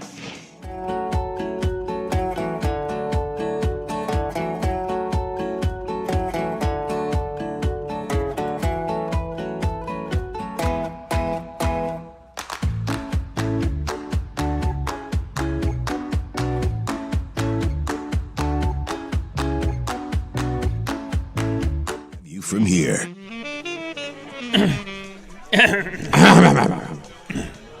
1-1, by the way. Our Fighting Dundons have tied it. Yeah. You know, they have not shown him once. Not one time. During this series. And it's interesting that, like, in the NBA, it becomes such a polarizing figure, but I watch a lot of hockey, and they almost never, ever show the owner. Where's he sitting? Is he, like, up in a suite? Oh, I'm sure he's in a suite. But they never show the owner in a hockey game. So this idea of, like, the NBA and, like, the culture of it, there's something to that. Oh, dear. Because you never see any of the owners. Although in the NBA, it's usually only a handful. Like, I haven't seen like, they show James Dolan all the time, but have you seen the Spurs owner? I don't even know who the Spurs owner is. So this is from internet.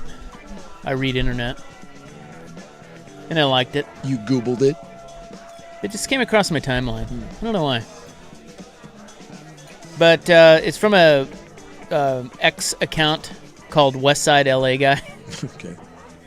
And remind me too. There's a good Twitter follow up to that Freddie guy, the German tourist. Oh yeah. There's a good follow up to well, I guess he went to Bass Pro Shop. Yes, and he was blown away. He was blown away. Yeah. He's like, "Are you kidding me? They have a gun range inside the Bass Pro Shop." No, I will tell you, the European mind. I think it was Outdoor World, but it's the same thing. Oh. And the European mind cannot comprehend a Cabela's or a Bass Pro Shop or an Outdoor World. You can't. I guess they were driving through Louisiana, and they were flipping through the radio, and they came across a talk show. I don't know. I'm assuming it was sports. Uh-oh. And guess what the sportsmen were talking about, dumbass? Them. Him. Yes. Yeah. So if you don't know, he's this German guy who's over here for the World Cup, and he's in the South, and he's gained like 300,000 followers because he's he's just tweeting his adventures. Yeah. And he's having a great time, but he's doing all these very Americana things. He's like, yeah, he's just like, I can't believe that this is what. He's like, oh my God, look at this. And he's at Taco Bell. Yeah. You know, things like, and Buc-ee's and his name's, what's his name? His account it's Freddie. Freddie, that's right. Yeah. Oh my God. So they're traveling. They went to the game at Auburn, and they're traveling to, I think, Nashville maybe? Is that where they're on their way to? I'll see where they're going. But he's with his buddies. And they're trying, at least right now, they're trying to go to Louisiana, but I think eventually they're trying to end up in Texas. I think some of the games are in Texas, are they not? Well, they're having a grand old time. Yes. Anyway. But yeah, they were driving through Louisiana, and he's filming it, and they were listening. He said, the most surreal thing of our trip so far, currently driving towards Louisiana, and the radio station we were listening to started talking about our trip and played Ella Langley especially for us. Yeah. So that's pretty coll. Requests. Yeah. Today they ate at a Buffalo Wild Wings to watch the Mexico game. Yeah, they were there. They're at a B-Dubs. Oh. Yeah, it was Outdoor World. Well, I guess Bass Pro Shop and Outdoor World are the same thing now. Now I have a question about this. Yes. Do I have permission to ask it? Ask away. Get a life, bro. Do you think he's just... Is he doing bits, or is this really how he wants to experience America? Or is this just all a bit? I think this is probably... Like, are you not looking for better restaurants? Are you not looking for more interesting things? I think to them this is very interesting. This is like when you go to Rome and you go see this David or the Chili's. Well, just in general, I think everything touristy probably to locals seems like the dumbest thing in the world. But to them, I mean, well, I don't really think Taco Bell is touristy. I think it started genuine and now it's turning into a bit. Yeah. When you're driving through the Southland and you come across a Bass Pro Shop, yeah, I think you're like, oh my God, there's nothing like that. Right. Well, there's a lot of history in the South. Well, I understand, but if you're looking for a place to eat and let's say you're in a foreign country and you're driving through and soccer game's on. Are you going to a nice restaurant or are you going to an Irish pub and you're pulling in? And to be fair, when you're driving through Louisiana, my guess is there's not a lot of, the first thing you probably see is a giant Buffalo Wild Wings. And you're like, well, we're going to Buffalo Wild Wings. Or if you looked up, if I took my phone right now and I Googled where to watch the World Cup in Portland, I'm guessing the first few restaurants that pop up are probably something like a Buffalo Wild Wings. And that's in Portland. Imagine being down in BFE, Alabama. I have a list of where to watch the World Cup in Portland, and Buffalo Wild Wings is not on it. But I get your point. It's just, I just feel like they're kind of... You could be leaning into it. I feel like they started genuine, and then people caught on and gave comments like, hey, you should check this place out, you should check this place out, and it turned into a big bit, and he knows like it's going to get people talking. Yeah, and he's gained a ton of followers, right, so now he's just doing... Right, someone's like, you should check out Buffalo. If you think this place is crazy, see Buffalo Wild Wings. That's truly American. Oh, cool. Right. Now we're going to go to whatever, but Taco Bell. As you pointed out, being from the Midwest, you can go to a bar in the Midwest or on the East Coast, you ask for like a craft beer, and they give you Blue Moon. Yeah. I think we're spoiled out here in Portland because we have so many local stuff, but you go down south, it's a lot of like Waffle Houses and Applebee's. And well, that's true, but I was just down there we went to the Masters a couple years ago, and we drove through backwoods Georgia, and there's a lot of interesting towns and history and little pubs and brewery. Like, it's not... I was just there, and it was cool. Yeah, it was actually pretty cool. But if you were in Berlin, would you... Yes, I think that's way more... I mean, you mean if I were over in Berlin? If you're over in Berlin, very few people that go to Berlin and you're staying in that city are now winding through weird German back towns where you don't speak the language. You're probably sticking to what Berlin has to offer. And you're probably going to the biggest and brightest locations. I don't know. That's how you end up at a Chili's in Mexico City. At 2 a.m. when That's still unbelievable. You want some queso dip. Hey, I'm not the only one. Why were the locals packed into the Chili's? Why? I don't know, they're cheap. There was a line to get into the Chili's late night, Mexico City. Tell you what, it was a nice Chili's. Look at you being Mexico City has some of the best food in the world. And we went there. And you went to Chili's. We ate several unbelievable meals, and yes, we ate at Chili's. All right, so I'm going to tell you. Okay, so now back to the. Come on. By the way, you think there's fine dining open at like 1:30 in the morning? Absolutely. Yeah, it's called Chili's. So coming up next, I'm going to get back to this LA guy. Yeah. So this guy, he was telling his friend that he believes most LA girls are glorified escorts. Okay. And he put that to the test, a little experiment. Well, we saw that where some people say that. A lot of people, because the idea of attractive, but there is a shocking percentage of 18 to I think it was like 27 that quote attractive girls that are on OnlyFans. Like it's a significant number. And I know that's the same thing as being an escort, but it's in the it's in the vein. Same sport. Same sport. The lines are blurred these days. Well, I think that's the difference between like saying, hey, I play pickleball and I play tennis. Yeah, but you hit things with a racket. It's the same thing. It's the same family. Same family, yes. Okay, when you're here, another power play? Jeez. Vegas just killed a power play, and now there's another guy got a penalty, and now there's another power play. There's another power Suck play. It, Hockey Rob. Yeah, thank you. Look at that. Dude, he knows the terms. Yeah, I saw the guy going into the box. Blue line. He was a Golden Knight loser. No, we have Blue Line Brandon, and we have Hockey Rob. I prefer the red line. The red line, huh? Yeah. Well, there's 3 of those, so. Yeah, I think the red line is... There's more red lines than there are blue. More important. And don't get me started on the green line. You're a red guy, huh? Okay, so that's next. We'll wrap up the show on The Fan.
you from here.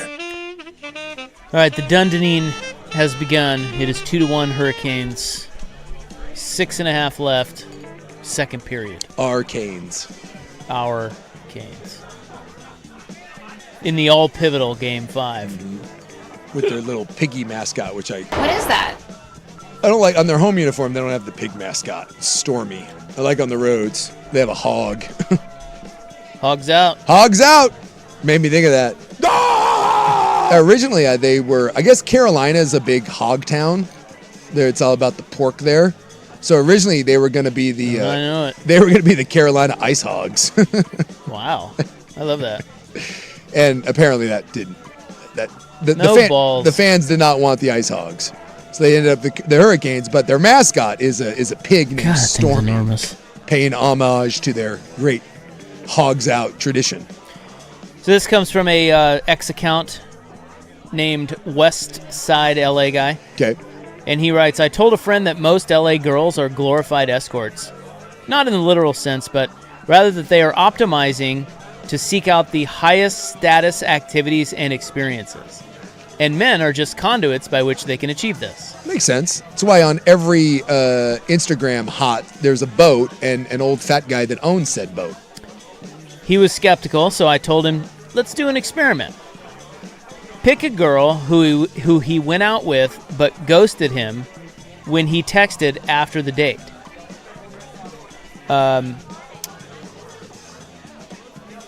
No follow-up, no HR text, nothing. Okay.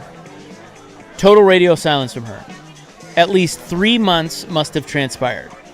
Then, send her a text that he's going to a private, all-expenses-paid party at Nobu Malibu, very fancy sushi restaurant. 100%. I know where this is going.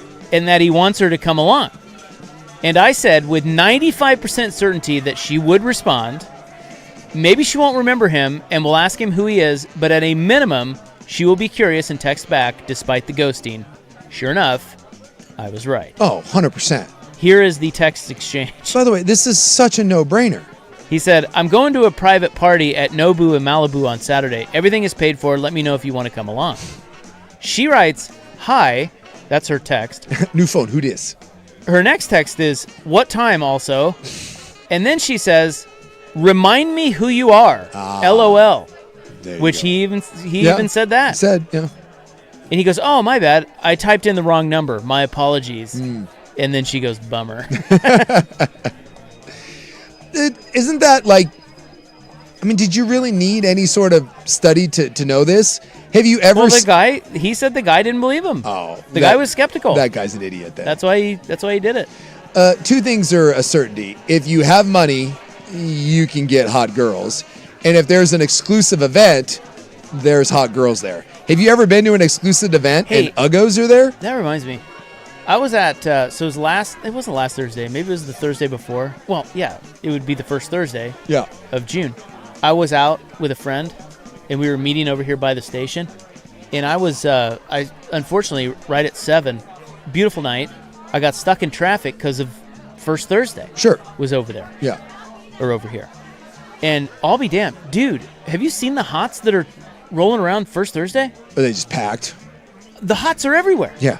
I mean, that goes without... Like, and I didn't know that. Oh, really? I thought first Thursday was like artsy. No. But now it's not. Now it's like all the hots just go get drunk. Yep. And they shut down the road or whatever. I ended up over there once. I met the BTJ, and she had some friends over there. What's that bar over there? River Pig. River Pig. Yeah. And immediately I was like, oh my God, I don't belong. But I went rolling over there, and it was just a bevy of young women. Well, it was a bevy of middle-aged dudes with money dressing way too young, and a sea of 20-something hots. Yeah, I was kind of stunned by it. I haven't been to First Thursday in, I mean, maybe 20 years. Like, it's just been so long. I think this was last summer that I was there. And then I was talking to my friends about it, and they were like, "Oh yeah, dude, it used to be about art, and like you know they'd set up the art, nope, and all the. There's another goal, nice. 3-1. Fighting Dundons. They look good. I said it's 3-1. The Vegas has them right. It's where they actually want pretty Yeah, neat. totally. Here comes the comeback. But anyway, it used to be about putting up art and all the, all the booths, and then even in the businesses, like you'd walk into a bank and there'd be Now it's art in there. just drinking and hots. Yeah, and then I was talking to there was a gal who was a little older. She was like our age, and she was like, "Oh yeah," she's like, "That I used to do that 25 years ago when I was, 25." Yeah. That's the thing. It's always been the thing that the hots go there. So then we got to talking, like, is that, like, if you want in Portland or surrounding area, it could be Vancouver, it could be Camas, could be, in our sphere here. Yes. Give me the event where you'll see the most hots. I might give you First Thursday. First Thursday is pretty good. I don't know. Any sort of opening, any sort of club opening, Damian, I'll bet you, remember Damian Lillard at his birthday party? Yeah. I'll bet you. We were invited. Yeah, I don't think we were. We didn't go. I'm willing to guess that the Damian Lillard birthday party. Had the show. I bet you it did have a show there. Oh. I'll bet you that thing was jammed to the rafters with hots. I'm trying to think of what other event. A sneaky place is like if you ever on a nice day, if you go out on the Willamette, just go look for the nicest boat, and I promise you on the deck of that boat will be about 15 rando hots. If you ever see a boat on there that you're like, whoa, like that's $1 million boat. But I'm talking about the most hots in one place. Like, it might be, in Portland we don't really get that. We don't get things like that. No. First Thursday is pretty good. That is that. Yeah. Like the over there in Chinatown on a Friday, Saturday night, they shut that down, like the clubs. Yeah, I'll get shot over there. Yeah, but there you see a lot of the tube tops and mini dresses stumbling around over there. That certainly is a thing. Yeah, I think that's the problem that we have is that why like NBA players don't want to be here is we don't really have an active nightlife situation like that. I don't think we really have the places where the hots can congregate as they can in other cities. But for First Thursday along that is probably a pretty good one. So, that and we're old and out of touch, so there's probably an area that we don't know about that they keep us away from. That the young, like the lowercase, he would be like, oh yeah, you want to go to, this place. There's probably some club, Hogs Out or whatever the hot club Our new is. club, Hogs Out. You think that would get the chicks? I don't think so. The best comment on that tweet about the LA bit was, wait till this guy finds out what housewives are. And that's so right. Yeah. Some guy said, they said on his dating profile, he said he had Knicks playoff tickets, and to meet him in front of MSG, a whole gaggle of girls showed up. Wait, was he serious? He did have tickets? I don't know. And one lucky gal, he got to pick? It was like The Bachelorette? The Bachelor? It was one of the funnier things, but also I legitimately felt bad. I was down in Vegas once at a dealer meeting for auto industry. My friend was in the auto industry, and he said, hey, do you want to come down to Vegas? I got a room, and I got to go do a couple things during the day and the night. We just get to hang out. It's like, sure. So I go down to Vegas with him. We're hanging out. And at night, the clubs would shut down, and it wasn't late at night. So this was like from like maybe 5 to like 10 at night. All of the clubs had industry parties. So like Bank of America would host a party, General Motors would host a party, Ford. And we would get to go to these gatherings. And they weren't really like great parties. It was just industry people, and they got free drinks and hors d'oeuvres. And then I ended up meeting a guy who owned a bunch of dealerships out of Bakersfield, California. He was an older gentleman, and he flew in his plane. He was very successful. And I don't think that this guy fully understood. He was a sweet guy. I don't think he fully understood the power of money in Vegas. And so I was hanging out with him that night, and we were going to all these parties, and it got to the end of the evening where the party switched over to the real nightclubs. And he was like, well, can we go into these? And I was like, no, like we're not getting into these. Like these are real ones. And the lines were around the corner. This was at the Cosmo nightclub. And I said, you can buy your way in. And he was like, yeah. He's like, how much? I'm like, it's going to be a lot. And he's like, I don't care. And my man had the black Amex card. So I cut the line, and I asked the guy at the front, I said, how much for a table? And the guy said, how many? I said, I don't know, like 10 people. And he said like 10 grand. And I was like, God. And I asked the dealer guy, I was like, dude, it's like 10 grand. He goes, cool. And we're like, what? And he like gets the card. And we only had like 3 or 4 of us that were in our little group. And he was like, well, who do we get? And I said, you can pretty much pick anyone in line. And he's like, what? I'm like, anyone in this line will come in with us. And my man got to go up and down the line and just say, hey, do you want to come to the table? And a couple of the girls left the guys they were with to come and sit at the VIP table. Nice. And they were like, well, can my boyfriend come or can my friend come? No. What is that? And Al was like, and I was like, no, they can't come. And so they left the people they were with in this massive line, Damn. came in and they sat at the table. And that was one of the one of my only true VIP experiences I've ever had. Because you walked into that place and it was an interesting night. And I don't think he had ever done that before. And I was like, dude, you got that card. You can do whatever you want in Las Vegas. He was an old guy. He was like in his 60s. And I think he's just one of those guys who put his head down and worked. But yes, to those guys in line, that was the... Sorry. Yeah, sorry. It's a competition, fool. And the black card apparently wins out over, I don't know, being a good-looking 25-year-old guy. Yeah, over looks maxing. Yes.